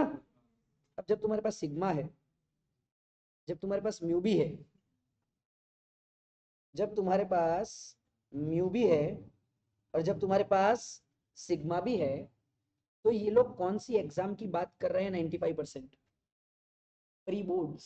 प्री बोर्ड्स मतलब क्या, 1.96 और 1 तो एक बार 1.96 एक बार 1.96, म्यू की जगह रखो 35 और सिग्मा की जगह रखो 22.5, हो गया, लिमिट मिल जाएगी, एग्जाम्पल खत्म। फिर बोलना मत कि सर ने ये वाला करवाया नहीं। 20, पता है सब कुछ फॉर्मूला बेस्ड हो गया। बट दो चीजें आज तुमने सीखी और समझी कि जब जब भी Q3 प्लस Q1/2 करते हैं ना, तो मीडियन मिलता है, और Q3 माइनस Q1/2 करते हैं ना, तो क्वार्टाइल, क्वार्टाइल डिवीजन कहलाता है QD, जो कि होता है 2/3 सिग्मा, और M कहलाता है म्यू। समझ में आ रहा है, बस ये चीजें ध्यान रखने की। क्वेश्चन इलस्ट्रेशन नंबर 19 हो गया, 20 हो गया और 21। अब अच्छे से पढ़ना, पढ़ो पढ़ो पढ़ो। First quartile and mean deviation, मतलब ये जो है वो तुम्हारा फर्स्ट क्वार्टाइल है और ये जो है वो तुम्हारा एमडी है, हाँ के ना? अच्छा, एमडी की फॉर्मूला तुम लोग क्या बताते हो बताओ? 4/5 सिग्मा। एमडी कितना है? 24 इज इक्वल टू 4/5 सिग्मा। 4 छक 24, 6 पंचा 30, सिग्मा इज इक्वल टू 30। हो गया? अरे हुआ कि नहीं? अरे हुआ कि नहीं? अच्छा, तुम्हारे अकॉर्डिंगली क्यूडी क्या होना चाहिए? बराबर है 2/3 सिग्मा की वैल्यू। आंसर किसका? आंसर क्यूडी का आंसर। और क्यूडी की वैल्यू क्या होती है? Q3 माइनस डिवाइड बाय, और क्यूडी क्या लाया तुमने? 20। Q3 की वैल्यू तुम्हारे पास है? नहीं सर वो नहीं है। Q1 की वैल्यू है? हाँ सर है। कितनी है? 20 divide by 2, 20 to 40 is equals to Q3 minus 20, तो Q3 will be what? 60। Sir ये क्या टाइम पास किया? पूछो तो सही क्या पूछा है? What is the value of mode? अब दोस्त चाहे मीन हो, चाहे मीडियन हो, या चाहे फॉर्मूला एक ही लगती है, Q3 प्लस Q1/2। बताओ Q3 मतलब 60, Q1 मतलब 20/2, 80/2। आंसर इज हो गया, फिनिश। ये था तुम्हारा बिना बताया मेहमान। तुम मुझे यहां से ये बताओ, ये -1/2 तुमने कभी देखा है लाइफ में? क्या होता है -1/2? x माइनस 50, 32 में से 2 हटाओ, कितना बचेगा? 16 बचेगा ना? अबे 13 ही बचेगा। 32 माथी 2 हटाई नाखो तो 32 डिवाइड बाय 2 करो, आंसर इज 16। तो मैं 16 को अंदर लेके जाता हूं और ऊपर स्क्वायर करता हूं, क्या ये चलेगा? क्योंकि 16 जब भी अंदर जाएगा तो अंदर क्या बन जाएगा? 4। क्योंकि 4 का स्क्वायर क्या होता है? 16। फिर वो 16 बाहर मल्टीप्लाई होकर क्या हो जाएगा? 32। तो ये मैंने इसमें से ये कन्वर्ट किया, वापस समझा। x माइनस 50 तो एज इट इज रखा, 32 के 2 टुकड़े किए, 2 इंटू 16, लेकिन 16 को अंदर लेके गया क्योंकि बाहर सिर्फ 2 को रखने का होता है हमेशा, हाँ या ना? 32 लोगों को नहीं रखने का, सिर्फ 2 लोगों को रखने का। तो 16 जब अंदर रहेगा तो ऊपर तो स्क्वायर है, तो 16 किसका स्क्वायर है? 4 का, तो मैंने 4 रख दिया। और सर इसको अपन म्यू बोलते हैं, इसको अपन सिग्मा बोलते हैं। और नॉर्मल डिस्ट्रीब्यूशन के कोई भी क्वेश्चन के अंदर 2 ही लोग चाहिए, म्यू और सिग्मा। तो म्यू तुम्हारा 50 है और सिग्मा तुम्हारा 4। अब देखो ये तो तुमको आता है कि नहीं आता? अरे बताओ ना यार, ये आता है कि नहीं आता? क्या करोगे इसमें? x minus mu by sigma, फिर क्या? x minus mu by sigma, फिर क्या? x माइनस, तो हो तो गया, हो तो गया, हो गया कि नहीं हो गया? लेकिन सर लाइफ में ना कुछ तो झंडे ऐसे आते हैं जो हमको परेशान करते हैं। तुमने कभी लिमिट पढ़ा है? लिमिट लाइफ में x माइनस ए लेस देन डेल्टा, ऐसा देखा है तुमने? कौन सा फॉर्म है? ऐसे दूसरे भी दो फॉर्म बताओ, कौन से? और नेबरहुड। तुम मुझे सिर्फ इंटरवल बताओ, अगर ये होता है तो इसका इंटरवल क्या होता है? ए माइनस डेल्टा ए, तो ये ए हुआ, ये डेल्टा हुआ, तो 45 माइनस 4, 45 प्लस 4, -4 मतलब less than equals to X, less than equals to 40। हो गया, अब ठीक है? अब ठीक है? क्वेश्चन 3rd चैप्टर का format 4th chapter, modulus format में से किसमें लाने का? इंटरवल, मतलब 41 से 49, ये तो आता है ना,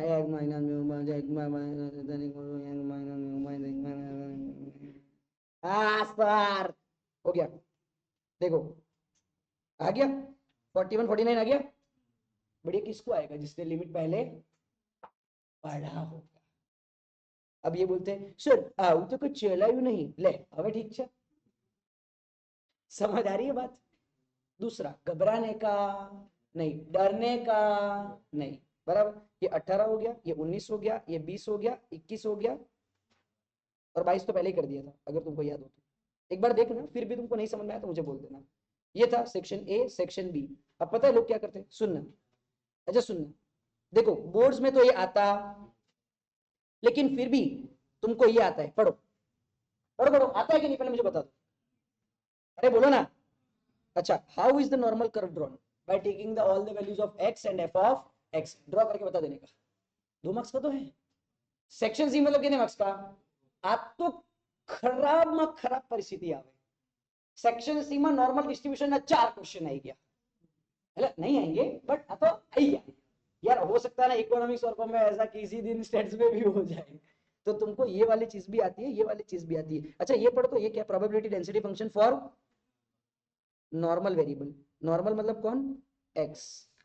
और define the probability density function of continuous random variable. तो डिफाइन मतलब क्या, डिफाइन करो। Probability density function is a function of obtaining probability of continuous random variable. हो गया बस।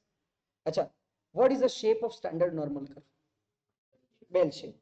तो which value of variable is symmetric, by standard normal, तो z is equals to 0। Next, define the standard normal variable z बराबर x minus mu divided by sigma. Write the probability density function. अला हमणो लखी न लो, f of z is equals to 1 divided by 2 pi e की power minus 1 by 2 z का square. और z पता है किसके बीच में आता है, माइनस इनफाइनाइट और इनफाइनाइट। तो लेने गया, आता है तो आने दो, 2 मार्क्स का क्वेश्चन, अपने बैठे हैं खेलने के लिए। इसके अंदर अभी तुमको सिखाया था, बताओ क्या करने का, e की पावर -1 by 2 x - 10, अंदर कितना रखूं वो मुझे बताओ। 50 में से मैंने 2 बाहर निकाला, तो अंदर कितना बता, 25। पर लिखने का कितना, तो म्यू बराबर 10, सिग्मा बराबर, पूछा क्या है, फर्स्ट क्वार्टाइल। फॉर्मूला बताओ, mu minus 0.675, this is mu, this is sigma. समझा। अमुक लोगों टेंशन नहीं जाए, साहब चलाई नहीं, चलाई दी, ठीक है। वापिस पढ़ो, कौन से क्वार्टल्स, मतलब Q1N, Q1N, Q1N, तो बता दो Q3 minus Q1 divide by 2 क्या मिलेगा, अरे बोलो क्या मिलेगा, बताओ क्या, 30 माइनस 10 बाई 2, आंसर इज। तो अगर क्वार्टल डेविएशन की फॉर्मूला लगाओ, क्या 2/3 सिग्मा, ये हो गया तुम्हारा 10, 2/3 सिग्मा, सिग्मा पता क्या हो गया 15, और मेरे को चाहिए मीन डेविएशन, मतलब 4/5 सिग्मा, तो 4/5 इंटू 15, 5 तरी 15, 4 तरी 12, सॉल्व, डन, फिनिश। लेकिन उसके लिए तुमको सॉल्व पता है क्या करना पड़ेगा, 18, 19, 20, 21, 22, ये कर दिया तुम्हारा काम हो गया। तुमको कोई भी क्वेश्चन टच नहीं कर सकता। अगेन मीन डेविएशन दिया हुआ है, थर्ड क्वार्टर दिया हुआ है, फर्स्ट क्वार्टर मिल जाएगा। इसे बताओ, म्यू क्या 100, सिग्मा क्या, अबे सिग्मा तो इधर से भी मिलता है ना, मिडल 68.26%, मतलब म्यू माइनस सिग्मा म्यू, अरे लाला लाव चलो, म्यू कितना 100 minus 10, 100 plus 10, that is called 90, that is called 110, answer, finish. हो गया, हो गया कि नहीं हो गया। अब चलो टफ में टफ देखते हैं, 0.4950, ये किसका एरिया है, तुम मुझे बताओ 0.4950, ये तो टेबल पे से देख के बताने का है। 0.4950 बताओ, 0.4950, 0.4950, 50 एग्जैक्ट है या उसके पहले उसके बाद वाला कोई है, उसके पहले बोलो, 49, 4949 और 5 49, इसका जेड स्कोर बोलो तो 2.57 के 47, और नीचे का 2.5, इसका एवरेज 0.4950 और इसका एवरेज 2.575। तुमने ये पढ़ा है 2.575 कहीं पे, बोर्ड की एग्जाम, लास्ट एग्जाम 99%, आप 99 डिवाइड बाय 2 कर दो, यू विल गेट 4950, 49.50 into 2, 99, समझे। And that's your last question of section C. Section D का सब कुछ हमने कर लिया है, समझे। फिर भी किसी को ऐसा लगे कि आहू तो नहीं कराई हूं, तो आई जो -1/2 x माइनस 100 डिवाइड बाय क्या, 72 में से 2 को हटाओ तो 36, अंदर जाएगा तो, पर શું કરવા लाला, वो बाहर लिखी तो है 6, ले आ तारा सिग्मा, आ तारा म्यू, क्या पूछा क्या है, एग्जैक्ट 50% ऑब्जर्वेशन, सेंट्रल 50% को ऑब्जर्वेशन, -0.675 सिग्मा प्लस 0.675 सिग्मा, हाँ के ना, इसके अंदर म्यू की और सिग्मा की वैल्यू रख दो, बोलो हो जाएगा। अरे यार मिडिल 95.45% ऑब्जर्वेशन, ये हो जाएगा। चीजें बड़ी नहीं होती, तुम उसको बड़ी बनाते हो, समझे। इसको बोलते हैं मीन, इसको बोलते हैं सिग्मा बराबर 10, बराबर। Thank you so much, it's 6:30 and we have completed complete normal distribution. बोला मैंने बोला तो फिर you know students will leave at ये है now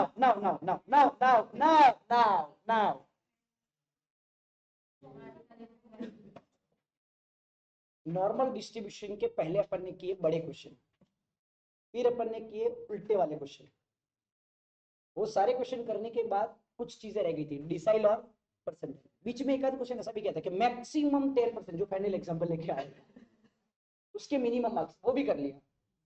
तो सर जो जो चीजें बची थी ना, जो पीछे के इलस्ट्रेशन थे 17, 18, 19, 20, 21, 22, वो भी अपन ने कर दिया।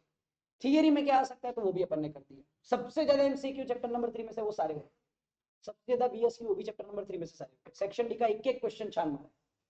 उसके बाद सेक्शन डी के क्वेश्चन से वो अपन ने एक एक करके सॉल्व किए थे, और सेक्शन ई के क्वेश्चन भी हमने बड़े बड़े सॉल्व कर दिए। मैं ऐसा मानता हूं कि अगर इनकेस कोई कुछ छूट गया होगा, तुम पूरा वीडियो रिवाइड करके देख लेना। अगर थियरी का देखना है तो आज का वीडियो देख लेना, मैं तुमको एक कंबाइन करके दे दूंगा। एक एग्जांपल सॉल्व करवाया वो वाला वीडियो, एक थियरी वाला वीडियो, ये ज्वाइन करके टोटल एक वीडियो बना दूंगा, और फिर तुम पूरा देखने का नॉर्मल डिस्ट्रीब्यूशन। तो आई होप नॉर्मल डिस्ट्रीब्यूशन का एक एक पॉइंट यहाँ पे क्लियर है। उसके अलावा भी एक्स्ट्रा क्वेश्चंस की प्रैक्टिस का वीडियो में डाल दूंगा, तो तुम एक ही वीडियो में तुम्हारा काम हो जाएगा। अब कल परसों नरसों बोर्ड के एग्जाम के पहले भी नॉर्मल डिस्ट्रीब्यूशन को मैं टच नहीं करूंगा। समझ आ रही बात? अब अपना रिवीजन सिर्फ 4 चैप्टर का होगा, फर्स्ट, सेकेंड, फोर्थ और फिफ्थ, और ये तो सिर्फ थर्ड चैप्टर का हिंट था। अब तुमको कॉन्फिडेंस बढ़ के आया होगा, 60 था तो 80% हो गया होगा नॉर्मल डिस्ट्रीब्यूशन। अब कल मुझे पूरा फाइनल रिवीजन करवाने का, जिसमें पार्ट 1 भी होगा, पार्ट 2 भी होगा, और final strategy to score maximum marks वो भी होगा। और कल का सेशन किसी ने मिस कर दिया तो समझ लो वापस गया, सब कुछ गया। वो अपन ने सुबह भी डिस्कशन किया, मैं वापस बोल रहा हूं। क्लियर? तो नॉर्मल डिस्ट्रीब्यूशन यहाँ पे खत्म होता है। इसके अलावा किसी को डाउट है? Thank you. आई होप तुम लोग कंटाल गए हो। ऐसा नहीं जाने का मैंने बोला तो चलो भाई करें स्टार्ट। किसी चीज की जरूरत नहीं है, कैलकुलेटर और लास्ट वाला टेबल निकाल के रख दो बस, और कुछ नहीं चाहिए अपने को। जल्दी जल्दी जल्दी जल्दी जल्दी।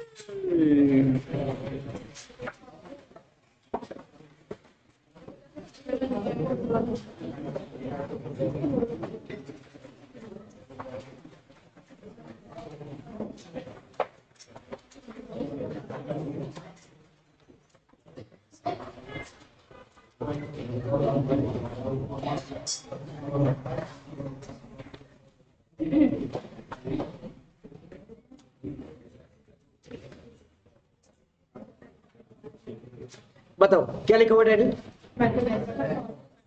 सबसे पहले क्या करने का है? सबसे पहले क्या करने का है? x मतलब नॉर्मल, अच्छा म्यू का मतलब, सिग्मा का मतलब, गॉट इट, क्या फाइंड करने का? z का मतलब स्टैंडर्ड, नॉर्मल, वेरिएबल। z बराबर, ओके नेक्स्ट, z मिल जाए फिर, ठीक है। वो ग्राफ में सेंटर में हमेशा क्या होना चाहिए? यहाँ पे एनी कंफ्यूजन्स? वहां से हमें क्या मिलेगा? फ्रॉम कौन सा टेबल? और एरिया को हम क्या बोलेंगे? एग्जैक्टली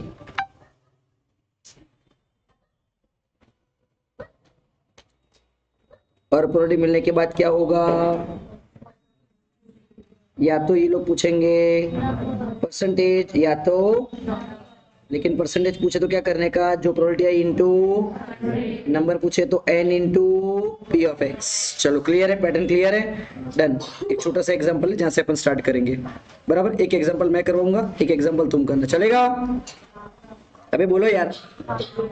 चलो टेक्स्ट बुक का इलस्ट्रेशन बताओ क्या लिखा हुआ है, पढ़ो। अ नॉर्मल डिस्ट्रीब्यूशन हैज मीन 10। तो सबसे पहले स्टार्ट कैसे करने का कि सर डेटा में हमारे पास mean is equals to mu कितना दिया हुआ है 10।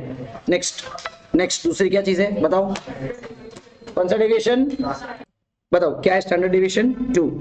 स्टैंडर्ड डेविएशन और मीन मिल गया है। अब बताओ क्या पूछा है, फाइंड द प्रोबेबिलिटी किसकी, number 1 the normal variable x will take the value between 10 and 12। मतलब यहाँ पे नंबर 1 का क्वेश्चन है कि प्रोबेबिलिटी फाइंड करनी है x की, किसकी, और x किसके बीच में होना चाहिए बताओ, बिटवीन 10 एंड 12। तो पहला 10 और दूसरा, और अगर तुमको बहुत अच्छे से लिखना है तो एक ही बार लिखूंगा, प्रोबेबिलिटी दैट कौन सा variable, normal variable will take the value between, वही लोग ध्यान देना जिनको सेक्शन ही कंफर्म करना है, बराबर, बिटवीन 10 एंड 12। अब अपने स्टेप के मुताबिक सबसे पहला स्टेप क्या था कि once you find x mean and standard deviation, तो हमें करना क्या कि x को कन्वर्ट करना था z के अंदर। बताओ x में से z में कन्वर्ट करने के फॉर्मूलास क्या है। ये तुम लोग जाग रहे हो सो रहे हो, पहले अपन ने क्या किया x म्यू और सिग्मा ये फाइंड कर लिया। अब क्या फाइंड करने का, z की फॉर्मूला पढ़ो क्या, x minus mu by sigma, x minus mu by sigma, सबको x माइनस म्यू। उसके बाद क्या बनाने का, ग्राफ से क्या मिलेगा, एरिया कहां से मिलेगा, सेट टेबल है तुम्हारे पास, वही क्या हो जाएगी, बोलो आ जाएगा। ठीक है चलो, अब क्या हमको सबसे पहले तो मीन मिला, स्टैंडर्ड डेविएशन मिला और x मिला। उस x को कन्वर्ट किस में करने का, z में। बताओ z की फॉर्मूला क्या, सर ये भी x है, ये भी x है, ये भी x है, तो फॉर्मूला कितनी बार लिखने की, 3 बार। बताओ क्या, x minus mu by sigma, x minus mu by sigma, x minus mu by sigma. बताओ पहली x की वैल्यू कितनी है 10, म्यू की वैल्यू देखो 10 डिवाइड बाय सिग्मा देखो लेस देन इक्वल्स टू क्या, x माइनस म्यू बाय, अच्छा नेक्स्ट दूसरा क्या 12 माइनस 10 बाय 2। ये पता है क्या हुआ, ये आपको कल भी समझाया था। एक बार मैंने 10 रखा हो गया, एक बार मैंने 12 रखा हो गया, बीच में x का x ही रखा वो भी हो गया। हर जगह पे मीन की वैल्यू सेम है। बताओ मीन की वैल्यू कितनी है, तो देखो 10, यहाँ पे कुछ भी नहीं है 10, नीचे सिग्मा की वैल्यू कितनी है 2, तो 2 सिग्मा और 2। अब दो वैल्यूज कन्वर्ट होंगी, बताओ कौन सी, पहली 10 माइनस 10 by 2, answer is less than equals to, ये तो z है ना हमारा, और ये less than equals to what, 12 माइनस 10 मतलब 2, 2 डिवाइड बाई 2 मतलब। तो अगर तुमको ये चाहिए कि तुम्हारी वैल्यू 10 और 12 के बीच में हो तो z का आंसर 0 और 1 के बीच में होना चाहिए। स्टेप नंबर 3 बताओ क्या था, x में से z में किया, z के बाद क्या ड्रॉ करने का, ग्राफ कौन सा शेप होना चाहिए, कौन सा शेप, ठीक है चलो बेल शेप नहीं बनेगा तो भी चलेगा, थोड़ा शुरुआत में स्टार्ट करना, हो जाएगा डन, कोई टेंशन नहीं है। ये बोलो ये अब ठीक है, अरे यार चल ना भाई चल ना, चलो एग्जैक्ट स्ट्रेट लाइन ना, स्केल है ना तुम्हारे पास, बताओ सेंटर में क्या लिखूं, और अच्छा ये z है, z की जैसे तुम राइट साइड तरफ जाओगे, राइट साइड की ओर जाओगे तो वैल्यूज प्लस होगी और लेफ्ट साइड में वैल्यूज, अच्छा तुमको कौन सी चाहिए 0 से 1, दिस इज 0, बताओ 1 कौन सी साइड आएगा, राइट साइड या लेफ्ट साइड, एग्जैक्टली यहाँ पे ड्रॉ कर लो चलेगा। तुमको कोई प्रॉब्लम, अरे बोलो यार प्रॉब्लम नहीं, इसको क्या नाम देने का, z इज इक्वल्स टू 1, तो वो मेरा z 0 और 1 के बीच में होना चाहिए। तो 0 और 1 का एरिया जो बीच का है उसको पूरा हैचिंग कर दो कि सर ये एरिया मुझे चाहिए है, बोलो हाँ के ना। तो तुम स्केल से भी कर सकते हो, हाथ से मत करना बहुत गंदा लगेगा, बराबर। तो 0 और 1 तक का एरिया मुझे चाहिए। अगर आप मुझे 0 और 1 तक का एरिया लिख के बताते हो फ्रॉम z टेबल तो मुझे कोई प्रॉब्लम नहीं है। तो मैं क्या करूंगा, ये z टेबल के अंदर से चलो इन सबको हटाओ और एरिया लेके बताऊंगा 1 का, किसका बताओ 1 का एरिया यही है ना, तो ये किसका एरिया है मुझे 0.1 का, मुझे एरिया किसका चाहिए? 1.1, 1.2 सब, वैसे तो फिर नीचे आना पड़ेगा 1.1, 1.21 के 1.25 सर सिर्फ 1, मतलब पहली वैल्यू बताओ कितनी?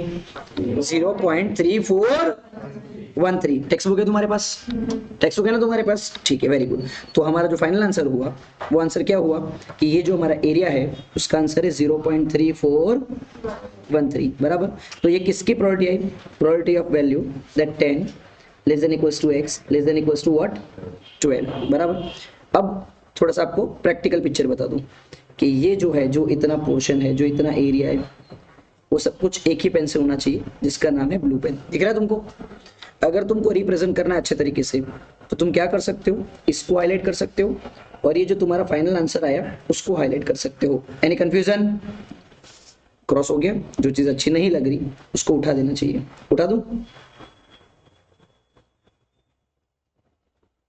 अब ठीक है, चलो, this will be your final answer. Any confusion? ये बहुत इजी तरीके का क्वेश्चन है, बहुत बेसिक लेवल का क्वेश्चन है। आगे समझ में कि क्या करना है। उसके अंदर ही दूसरा क्वेश्चन भी था, बताओ। ये क्वेश्चन तो था normal variable x will take the value between 10 and 12। अब दूसरा बताओ तो normal variable x has the value between 8 and 10। लिखवाओ तो। अब तुम लिखवाओगे वैसे ही मैं लिखूंगा। सेकंड बोलो क्या? Probability of x between what? बोलो 8 एंड, ओके। स्टेप नंबर 1 क्या करूं? x minus mu by sigma, x minus mu by sigma less than equals to, बताओ चलो, p x की वैल्यू 8 माइनस म्यू कितना था? Divide by sigma less than equals to x minus mu by sigma less than equals to, अब क्या? 10 divide by, अच्छा अब बताओ पहले का value what? -1 less than equals to z less than equals to, अब मतलब क्या करना पड़ेगा? x में से z में कन्वर्ट कर दिया। अब क्या बनाने का है? अरे बोलो क्या बनाने का है? कैसा वाला डायग्राम? ठीक है, बना दो अभी। ठीक है, ये हो गया, मैंने ब्लैक पेन से डायग्राम ड्रॉ किया, चलेगा तुमको? ये हो गया सेंटर और इस सेंटर का नाम है z इज इक्वल्स टू, ये इनफाइनाइट और ये, अच्छा बताओ -1 किस साइड आएगा? राइट साइड के लेफ्ट साइड? ओके, तो यहां ड्रॉ कर दूं, चलेगा ना? ठीक है, और नाम क्या दूं नीचे? तुमको एरिया चाहिए -1 से 0 का, तो तुम हैचिंग कौन सा पोर्शन करोगे? वही एरिया जो -1 से 0 के बीच में है। Any confusion? अब बताओ -1 से 0 का एरिया कितना होता है? अब z के अंदर क्या तुम्हारे टेबल में -1 लिखा है? देखो तो, क्योंकि एरिया का भी माइनस में होता, z की वैल्यू भी माइनस में दी हुई, क्योंकि this figure is symmetrical. Symmetrical का मतलब ये होता है कि जितना एरिया राइट साइड उतना ही एरिया, तो आप -1 तक का एरिया चाहिए तो इस साइड 1 तक का एरिया फाइंड कर लो। अब 1 तक का एरिया देखो तुमको दिया हुआ है, हाँ के ना? तो लेकिन ये करने से पहले, ये स्टार्ट करने से पहले मुझे इनको बताना पड़ेगा क्या कि ये जो मैं कर रहा हूं उसमें आप ये मान के चलो कि ये एरिया जो -1 से 0 का है वो सेम होता है 0 से 1 के जितना। क्यों? तो ब्रैकेट में फिगर इज सिमेट्रिक, राइट? अब 0 से 1 तक का पूरा एरिया लिख दो, बताओ क्या है? 0.34। तो what will be my final answer? My final answer will 8 less than equals to x less than equals to 10 is equals to 0.3413। Any confusion? आपको पता चला? मैंने कुछ चीजें ब्लैक में लिखी, तो जो चीजें मैंने ब्लैक में लिखी ना वो पेंसिल से एग्जाम में लिख सकते हो, लेकिन अगर इसको तुमको ब्लू करना है तो that will be better option, लेकिन फिगर हमेशा पेंसिल से ही होनी चाहिए। ठीक है, कुछ रह गया? कोई टेंशन नहीं है, चलो। Any confusion? फाइनल आंसर पे तुमको हाईलाइट करना है तो तुम पेंसिल से ये करो, ये करो, ये करो और ये करो, दैट्स योर फाइनल आंसर। और ये तुम्हारा क्वेश्चन फिनिश हुआ कितने मार्क्स का? 4 मार्क्स का। इसके 2 मार्क्स और इसके 2 मार्क्स। कितने मार्क्स का क्वेश्चन आया? ये 4। ये बहुत बेसिक लेवल का, कि सब बच्चे को खाली एरिया फाइंड करना आना चाहिए। तो पहले एग्जांपल में उन्होंने बोला 0 से 1 यहाँ और 0 से 1 यहाँ, ताकि पहले एग्जांपल से बच्चा सीख जाए कि एरिया ढूंढना कैसे है, वो भी राइट साइड का और लेफ्ट साइड का। जैसे ये फिनिश होता है वैसे ये लोग दूसरा क्वेश्चन करते हैं, और दूसरे क्वेश्चन में तुमको थोड़ा सा ट्विस्ट दे देते हैं। तो ट्विस्ट कैसा? ऐसा देखो, इलस्ट्रेशन नंबर 2 पढ़ो क्या लिखा हुआ है। अबे पढ़ो यार, बताओ क्या। नॉर्मल डिस्ट्रीब्यूशन हैज मीन 20, तो in the data x is equals to normal variable, ठीक है। अच्छा, mean mu is equals to what 20, फिर वेरिएंस सिग्मा का स्क्वायर कितना 16, तो सिग्मा विल बी कितना 4, और तुमको दो चीज मिल गई, एक म्यू और एक सिग्मा, बराबर। अब क्या, फाइंड द प्रोबेबिलिटीज किसकी, a normal variable x will take the value less than 26। Less than का मतलब क्या, 26 से कम, क्योंकि इन बिटवीन वाला तो तुमने एग्जांपल देख लिया। अब एक एग्जांपल कैसा, लेस देन का और मोर देन का। तो sir less than more than में कोई टेंशन नहीं है, आप खाली बोलते जाओ कि करने का क्या है। First probability of variable x, सुनना, normal variable x will take the value less than ऐसे होता है 8 is less than 10, yes or no। ऐसा करके ये किया तो ये तुम रिप्रेजेंट कर रहे हो 10 is greater than 8, लेकिन और value x is less than, तो ऐसे साइन करनी है, less than what, less than what 8 10, जो भी बताओ, समझ में आ रहा है। अच्छा, इसमें क्या लिखा हो, वैल्यू टेक द वैल्यू, बोलो variable x will take the value less than 26, कैसे लिखूं, कैसे साइन करो तुम मुझे बताओ, कैसे, ऐसी कौन सी, ये वाली ये तो ये वाली, ठीक है 20, तो सर दर वक्त तो 3 वैल्यूज है, आ वक्त कितनी वैल्यूज आई, तो ठीक है, इन दोनों को z में कन्वर्ट करो, बोलो आ जाएगा। अरे तो बोलो कैसे कन्वर्ट करूं, x किसके बेटा c। हमें ये चीज कंसिडर करनी है कि अगर ये हमको बिटवीन बोले, अगर ये हमको लेस देन बोले, अगर ये हमको मोर देन बोले, तो हमें मान के चलना है कोई वो वैल्यू भी अंदर आ चुकी है उसके। क्यों, मैं उसका रीजन समझाता हूँ। देख, एक चीज है, अगर तुमने चैप्टर को थोड़ा सा डिटेल में, ये होना चाहिए, ये क्वेश्चन परफेक्ट टाइम पे आया है। सी, अब पढ़ना, ये पढ़ना क्या लिखा हुआ है, probability density function is used to determine the probability that the values of random variable lies within the specified interval। क्या a2, actually it is denoted by what, a less than x less than b।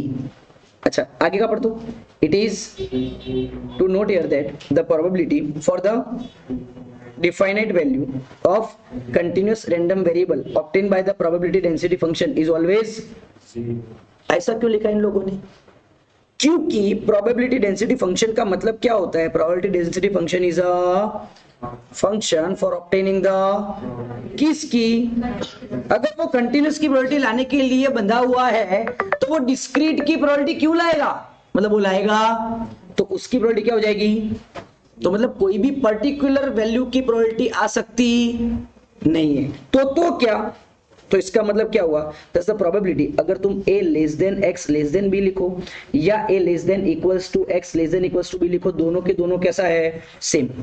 तो देख same है, इसका मतलब क्या, a और b के बीच में भी लिख सकते हो। हाँ, प्रैक्टिकल में तुम ऐसा बोल सकते हो कि अगर हम सेकंड चैप्टर के पर्सपेक्टिव से देखें तो बे करता ओछी, तो फिर 1 और 0 होता है, और यहाँ पे ये लोग क्या बोल रहे हैं कि बे करता ओछी के तो तुम्हारे बे कंसीडर करी लेवानी, कारण क्या कि हम इसकी प्रोबेबिलिटी बोलती है कि कंटिन्यूस रैंडम वेरिएबल की प्रोबेबिलिटी लाने की है, डिस्क्रीट की लाने की नहीं, तो तुम कंसीडर करो या ना करो कोई फर्क पड़ता नहीं है, तो तुम हमेशा लेस देन इक्वल्स टू लिखोगे। क्या लिखोगे, लेस देन। अच्छा, तुम सिर्फ लेस देन भी लिखते हो तो कोई टेंशन नहीं है, तुम गलत नहीं हो, लेकिन इट इज प्रिफरेबल कि अपनी साइन के अंदर हमेशा क्या लिखा जाता है, लेस देन इक्वल्स टू। क्यों इक्वल्स टू, क्यों लाला इक्वल्स टू, क्यों, क्योंकि यहाँ पे जो भी वैल्यू होगा वो तो डिस्क्रीट वेरिएबल हो जाएगा, वो तो क्या हो जाएगा, अगर मैं तुमको बोलूं कि 2 की प्रोबेबिलिटी लाके बताओ और प्रोबेबिलिटी डेंसिटी फंक्शन से, तो प्रोबेबिलिटी डेंसिटी फंक्शन पता है क्या बोलेगा, तारा माटे थोड़ी छू, वो तो कोना माटे छू, कंटिन्यूस वेरिएबल के लिए। कंटिन्यूस वेरिएबल क्या होता है, इन दोनों के बीच में कोई पर्टिकुलर वैल्यू के लिए मैं हूं नहीं, तो तुम उसको कंसीडर करो या ना करो कोई फर्क पड़ता नहीं है। समझ में आ रहा है, क्योंकि उसकी वैल्यू ऑटोमेटिकली क्या हो जाएगी, 0। ठीक है, चलो नेक्स्ट। तो अपना पॉइंट कहां था, अपना पॉइंट ये था, it is less than equals to क्या, 26। हमको बोलना तो लेस देन ही है, लेकिन लिख क्या देने का, इज इक्वल्स टू। थोड़ा सा और आगे बढ़ते हैं, x minus mu divide by sigma less than equals to x minus mu by sigma. अब बताओ पहले कौन से वैल्यू लेंगे, x म्यू और सिग्मा, उसके बाद कौन से लेंगे माइनस, म्यू कितना है 20 डिवाइड बाय सिग्मा कितना है 4, फाइनल वैल्यू बताओ चलो। ये तो z हो गया, less than equals to what 1 point, तो ये प्लस है कि माइनस है बताओ, प्लस है। तो इसके बाद का स्टेप क्या था सर? इसके बाद का तो स्टेप था अपन क्या बनाएंगे, क्या बनाएंगे ग्राफ। अब इस ग्राफ को थोड़ा अच्छे से समझना बराबर, कि यहाँ पे सेंटर में जो वैल्यू आएगी वो वैल्यू हो जाएगी क्या 0, that will B infinite, that will B minus infinite. अब तुम मुझे बताओ कि 1.5 कहाँ आता है, लेफ्ट साइड के राइट साइड, तो कहाँ यहाँ ड्रॉ करूं, तो कहाँ ड्रॉ करूं, यहाँ पे कहीं पे भी चलेगा ना, ठीक है। तो ये हो गया तुम्हारा z की वैल्यू क्या होगी 1 पॉइंट। अब ये लोग क्या पता है क्या बोल रहे हैं ये लोग कि सर z की वैल्यू 1.5 से क्या होनी चाहिए, तो 1.5 से छोटी मतलब क्या, ये तो ये भी तो हुई ना, अरे हाँ के ना। તમારા શહેરનું તાપમાન, તમારા શહેરનું તાપમાન टेम्परेचर 25 डिग्री से कम होना चाहिए, तो कितना हो सकता है, तो मुझे बताओ 24, 23, 20, 15 कितना हो सकता है, बोलो बोलो क्या हो सकता है, कुछ भी हो सकता है, मतलब माइनस भी हो सकता है। तो जब भी ये लोग बोले कि भाई लेस देन दिस वैल्यू, तो उससे लेस देन तो सर पूरा आएगा ना, सर कहां तक लें, इनफाइनाइट तक, कहां तक, तो तुमको जो एरिया लेना है वो एरिया कहां तक का हो जाएगा, सुनना, वो एरिया कहां तक का हो जाएगा, पूरा का पूरा इनफाइनाइट तक का एरिया हो जाएगा। ये पूरा एरिया आपको डार्कन कर देना है, क्योंकि तुम्हारे शहर का टेम्परेचर -2 भी हो सकता है बराबर। तो ये लोग बोल रहे कि z की वैल्यू कहां तक लेनी है, तो z की वैल्यू 1.5 से लेस, लेस मतलब कम, कम मतलब कौन सी साइड, जिस साइड तुम्हारा एरो है, बोलो यस और नो।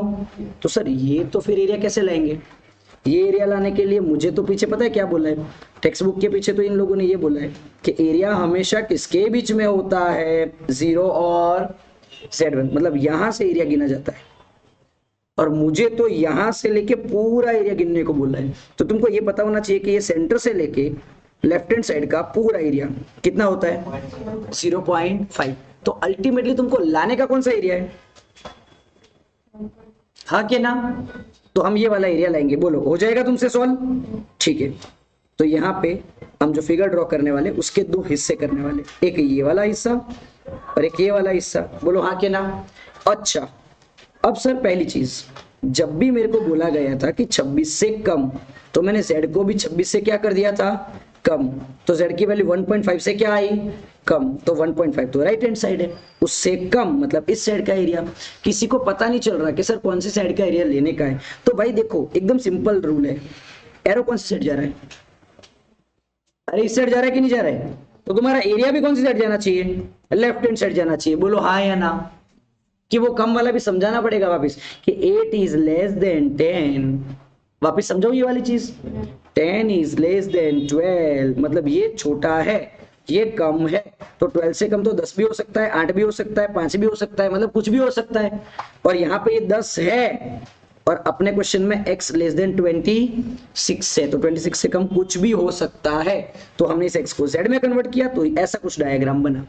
अब तुमको क्या लगता है ये डायग्राम के लिए मेरे को कौन सा एरिया चाहिए होगा, बताओ कौन सा एरिया चाहिए होगा, एक तो चाहिए होगा माइनस इनफाइनाइट से 0 और एक चाहिए होगा 0 से 1.5, तो जाके मुझे एरिया किसका मिलेगा, probability of z which is less than equals to 1 point. ये एरिया लाने के लिए पहले मुझे चाहिए होगा माइनस इनफाइनाइट से लेके कितने तक का, 0 का, और प्लस करना है या माइनस करना है, प्लस, क्या बताओ 0 less then z less then 1.5, इन दोनों का प्लस करूंगा तब जाके मुझे एरिया मिलेगा। लेकिन रिप्रेजेंट करने का भी एक तरीका होता है, तरीका कैसा होता है, हर जगह हम इज इक्वल्स टू लिखते कि नहीं लिखते, हमको इनफाइनाइट में इज इक्वल्स टू लिखना चाहिए कि नहीं लिखना चाहिए। अच्छा कोई भी वैल्यू इनफाइनाइट हो सकती है कि नहीं हो सकती, नहीं हो सकती, इनफाइनाइट से ऊपर कुछ भी हो सकती है, लेकिन एग्जैक्ट इनफाइनाइट हो सकती है। तो जब भी इनफाइनाइट यूज करो तब उसके नीचे इज इक्वल्स टू लिखने का नहीं है, बोलो हाँ के ना, बराबर ये आ जाएगा। और जब भी कोई भी 2 हिस्से करो, 2 टुकड़े करो, किसी का प्लस करो किसी का माइनस करो, तो याद रखने का कि एरो लेस देन वाला ही लगाने का है, ग्रेटर देन वाला लगाने का नहीं है। x की वैल्यू बिटवीन 8 एंड 10 है, ऐसा लिख सकते हो? x की वैल्यू बिटवीन 8 एंड 10 है, ऐसा हो सकता है? मुझे बताओ। तो इसका मतलब क्या हुआ कि हमें सिर्फ लेस देन वाला साइन रखना है। इज दैट क्लियर और नॉट? अच्छा, अब तुम मुझे बताओ कि भाई माइनस इनफाइनाइट से के 0 तक का एरिया कितना है? 0.5। अब अपन तो 4 डिजिट में एरिया लिखते हैं, तो 5 को भी 4 डिजिट में करो, 0 0 और 0 हो गया। अब तुमको सिर्फ एक ही एरिया लाने का पीछे से, 1.5 का। अब 1.5 का एरिया कौन सा? बताओ बताओ बताओ, कौन सा? 4 3 3 2। बोलो यस और नो। अला यस और नो तो बोलो ले। तो 0.4332 टोटल एरिया बताओ। 932। और ये एरिया है किसका? z is less than equal to 1. और z इज इक्वल टू 1.5 की वैल्यू किसके इक्वल्स है? किसके इक्वल्स है? 26। तो अल्टीमेटली ये एरिया किसका हुआ कि probability of x less than equals to 26 का एरिया, जो कि है 0.9332। बोलो यस और नो। अरे बोलो यार, कि वापिस समझाऊं? वापिस समझाओ इस चीज को कि किसी से भी लेस देन वाला एरिया लिखना हो तो लेस देन मतलब क्या कि सर x की वैल्यू लेस देन 26 है।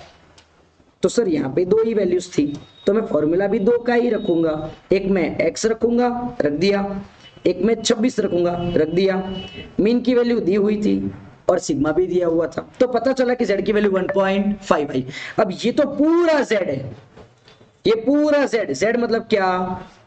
Standard, normal, variable. तो सर z कौन सा? 1.5 से कम वाला। तो 1.5 से कम तो लास्ट तक कुछ भी हो सकता है कि नहीं हो सकता? तो इनफाइनाइट से 0 बिलो और 0 से 1.5 बिलो। हम इसके लिए एरिया फाइंड कर रहे हैं, हम इसके लिए कागज पे सब ड्रॉ कर रहे हैं, क्योंकि प्रैक्टिकली इनफाइनाइट से लेके 1.5 तक की सारी वैल्यूज का प्लस हम नहीं कर सकते। स्टैटिस्टिशियन लोगों ने एरिया फाइंड करके दिए हुए हैं, तुमको खाली उसको क्या करना है? यूज करना है और लिखना इसी तरीके से है। बोलो इसमें कोई कंफ्यूजन है? अच्छा ठीक है, इसका उल्टा, इसका उल्टा क्या है? देखो सेकंड क्या बोला है?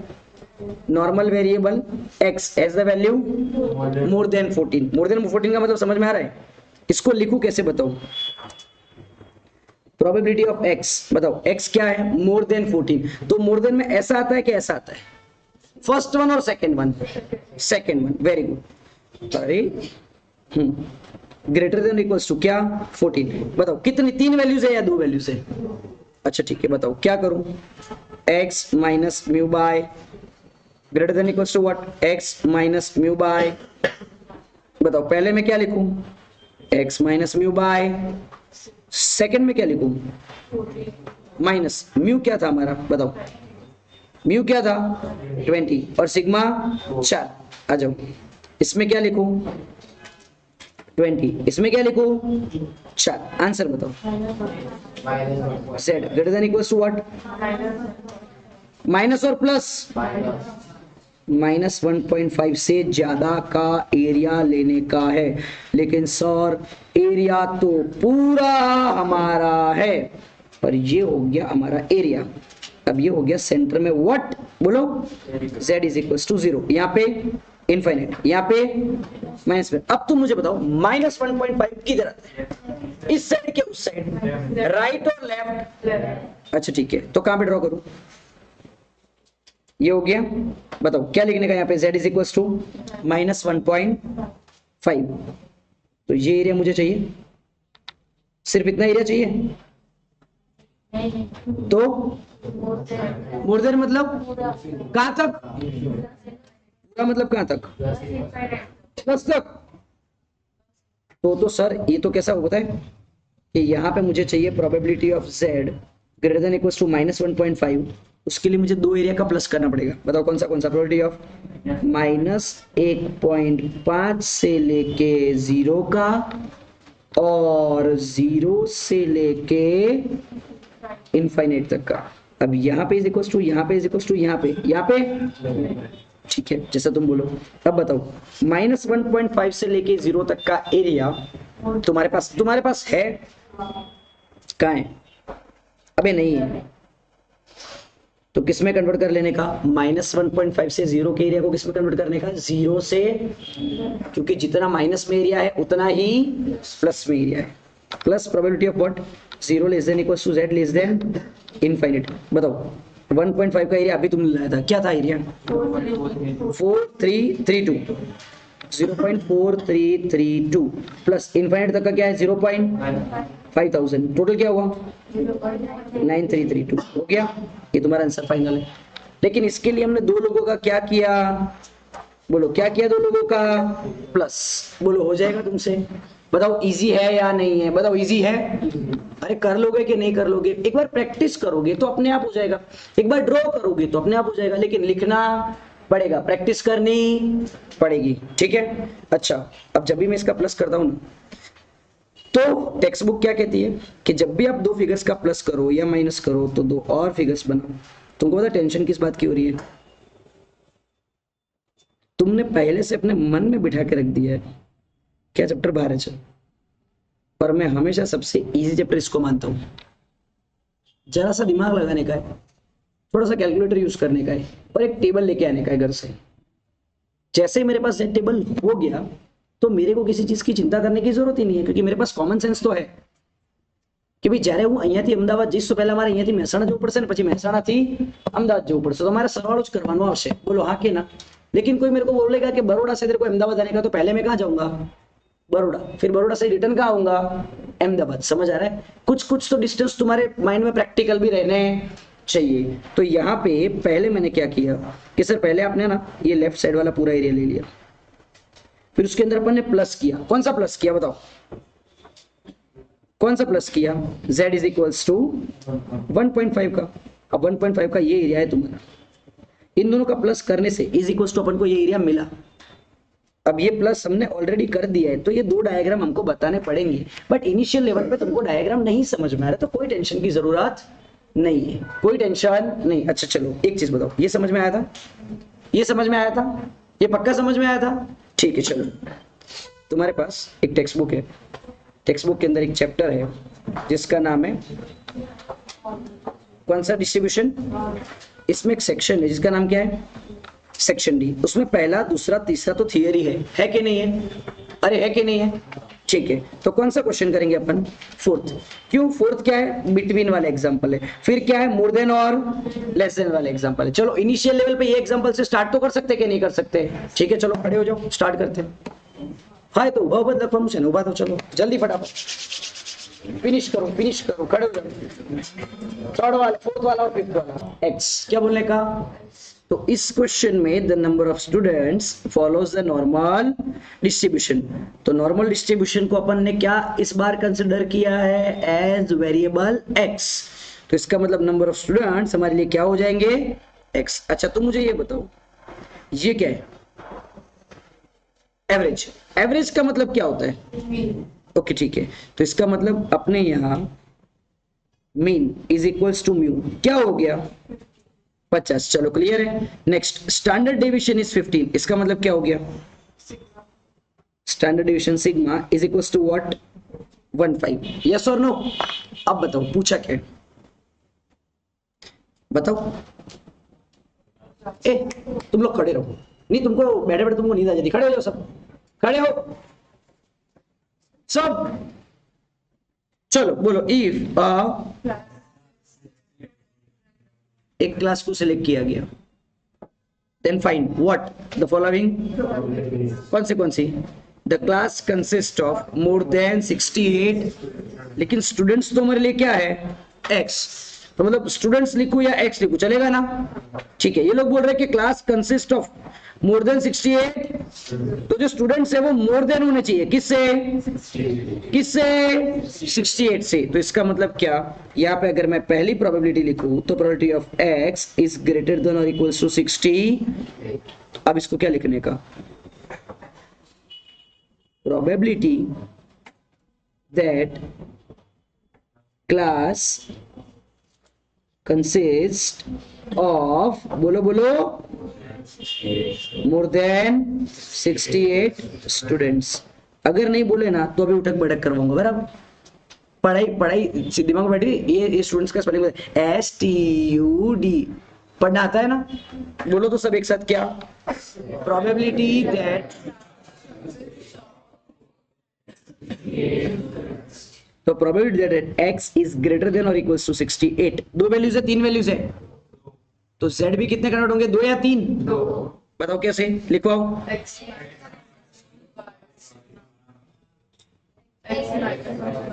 पढ़ा नहीं है मेरे को, पूरा बोलो वापिस।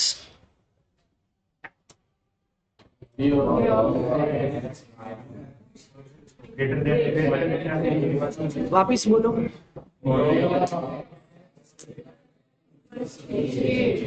हाँ, अब आप बोलो वापिस।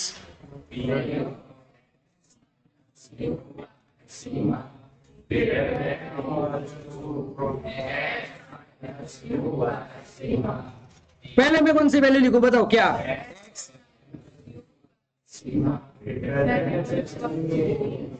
68 कैलकुलेटर है तुम्हारे पास? ये सर आपने तो मना किया किसी और का कैलकुलेटर नहीं यूज करने का। 1 पॉइंट एग्जैक्ट। अब बताओ, सच्ची बताना, सच्ची बताना, यहां तक कितने स्टूडेंट्स को आता था या आता है? अच्छा, इसके बाद बिना झूठ बोले, इसके बाद किसको समझ नहीं आता क्या करने का? 1 2 3 4 5 6, ठीक है। चलो स्टेप कौन सा, ये तो याद करो, स्टेप कौन सा था? ठीक है, ग्राफ कैसा होना चाहिए? अच्छा, सेंटर में कौन सी वैल्यू आनी चाहिए? फिर इनफाइनाइट और स्टेप नंबर 1, ये कौन सी वैल्यू है? 1.2। प्लस में आता है कि माइनस में? तो कहीं पे भी ड्रॉ कर दूं चलेगा? तो मैंने कहीं पे भी ड्रॉ कर दिया, जिसका नाम है z इज इक्वल टू 1.2। अब बताओ 1.2 से ये क्या है? 1.2 से ये क्या है? ज्यादा या कम? मोर देन या लेस देन? तो हमेशा नंबर लाइन जो होती है उसमें 2 3 4 5 1 0, तो 2 से ज्यादा मतलब इस तरफ जाऊं कि इस तरफ? राइट साइड तरफ। तो 1.2 से ज्यादा, तो कौन सा एरिया एचिंग होगा? लेफ्ट साइड वाला या राइट साइड वाला? राइट साइड वाला, मतलब इतना एरिया।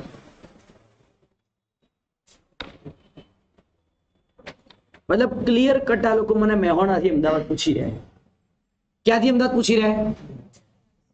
अब तुमको क्या लगता है कि ये मुझे आंसर लाना है तो मुझे क्या करना पड़ेगा, कहां से लाऊं ये एरिया? कितने लोगों का आइडिया क्लियर हो रहा है? रेज योर हैंड क्लियरली कि सर ये मुझे दिख रहा है कि ऐसा कुछ करेंगे फिर ऐसा कुछ करेंगे तो यहां से मेरा एरिया आ जाएगा। जैसा आता हो, गलत तो गलत, सही तो सही। प्रीतिया स्टार्ट कर बेटा, ट्राई कर, सुका सु।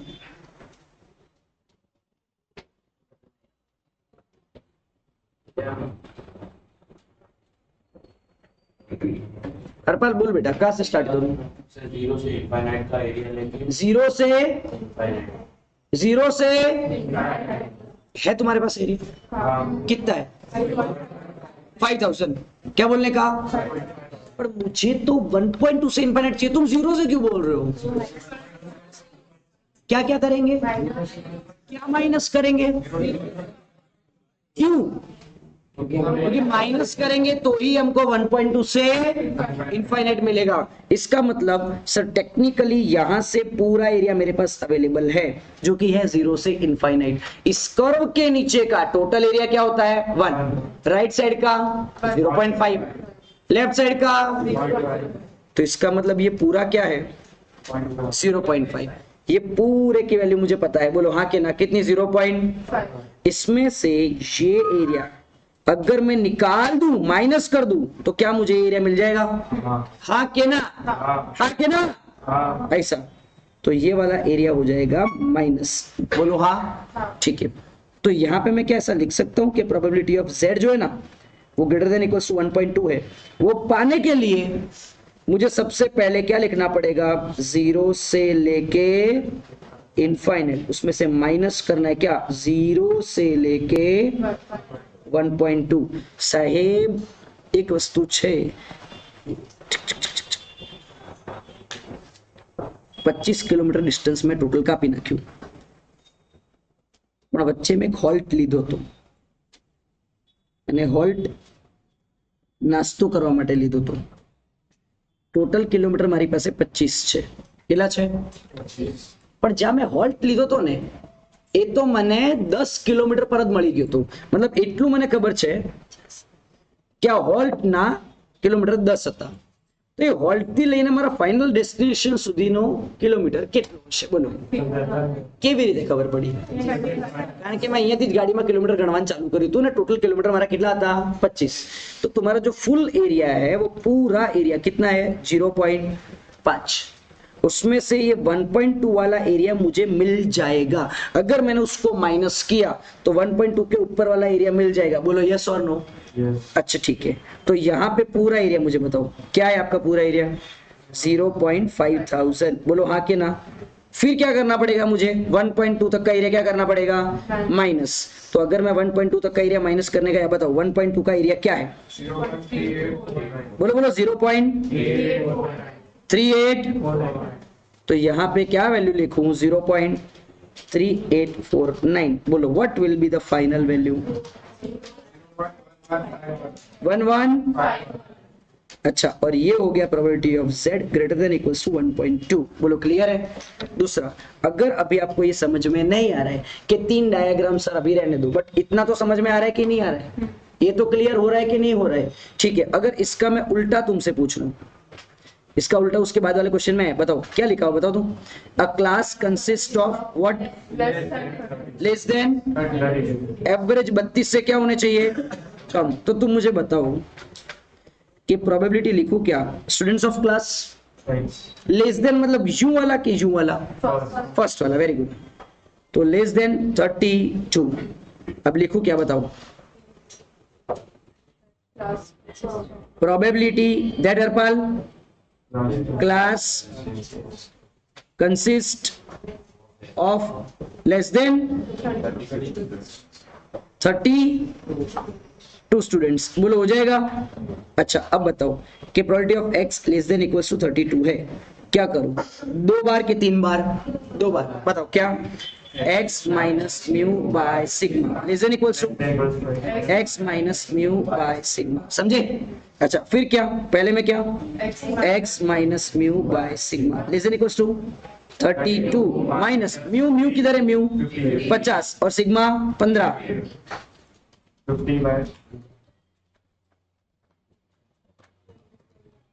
ये हो गया z ये हो गया लेस देन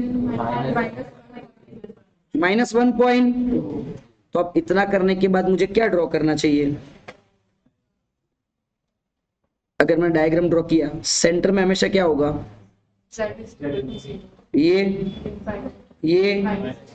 तो पहला काम मेरा क्या है ये ढूंढो ये किधर बैठा होगा लेफ्ट साइड के राइट साइड यहां के यहां पहले वाला ठीक है चलो अब उससे कम उससे लेस मतलब कौन सा एरिया शेडिंग करूं ये वाला ना क्यों उससे कम वाला बोला है तो उससे लेफ्ट साइड ना खबर पड़े तो आज जो हेड़े जवानू वो आई जवानू है समझे यू करके यू है ना यू उस तरफ जाने का अपने को बराबर तो उस तरफ मतलब कितना एरिया बताओ अरे हाँ कि ना अब जो चीज तुमने राइट साइड की थी वही चीज तुमको क्या करनी है लेफ्ट साइड लेकिन ये तुम्हारा हो गया z is equal to minus 1.2 लिखो कि अगर मुझे ये चाहिए होगा तो किसमें से क्या माइनस करना पड़ेगा सर पहले तो पूरा एरिया लो कहां से कहां तक का 0 से माइनस इनफाइनाइट नहीं बोलने का क्या बोलने का माइनस इनफाइनाइट से 0 the boss is always you have to go forward in the wrong direction or right direction sir motivation वाला मतलब इधर माइनस इनफाइनाइट से लेके 0 उसमें से क्या करूं ये टोटल मिल गया मेरे को ये टोटल मिल गया माइनस इनफाइनाइट से 0 उसमें से क्या माइनस करूं ये वाला माइनस कर दूं कौन सा वाला 0 से 1.2 ऐसा लिखने का ना क्या लिखने का माइनस 1.2 से 0 अब बताओ माइनस इनफिनिट से 0 का एरिया और 1.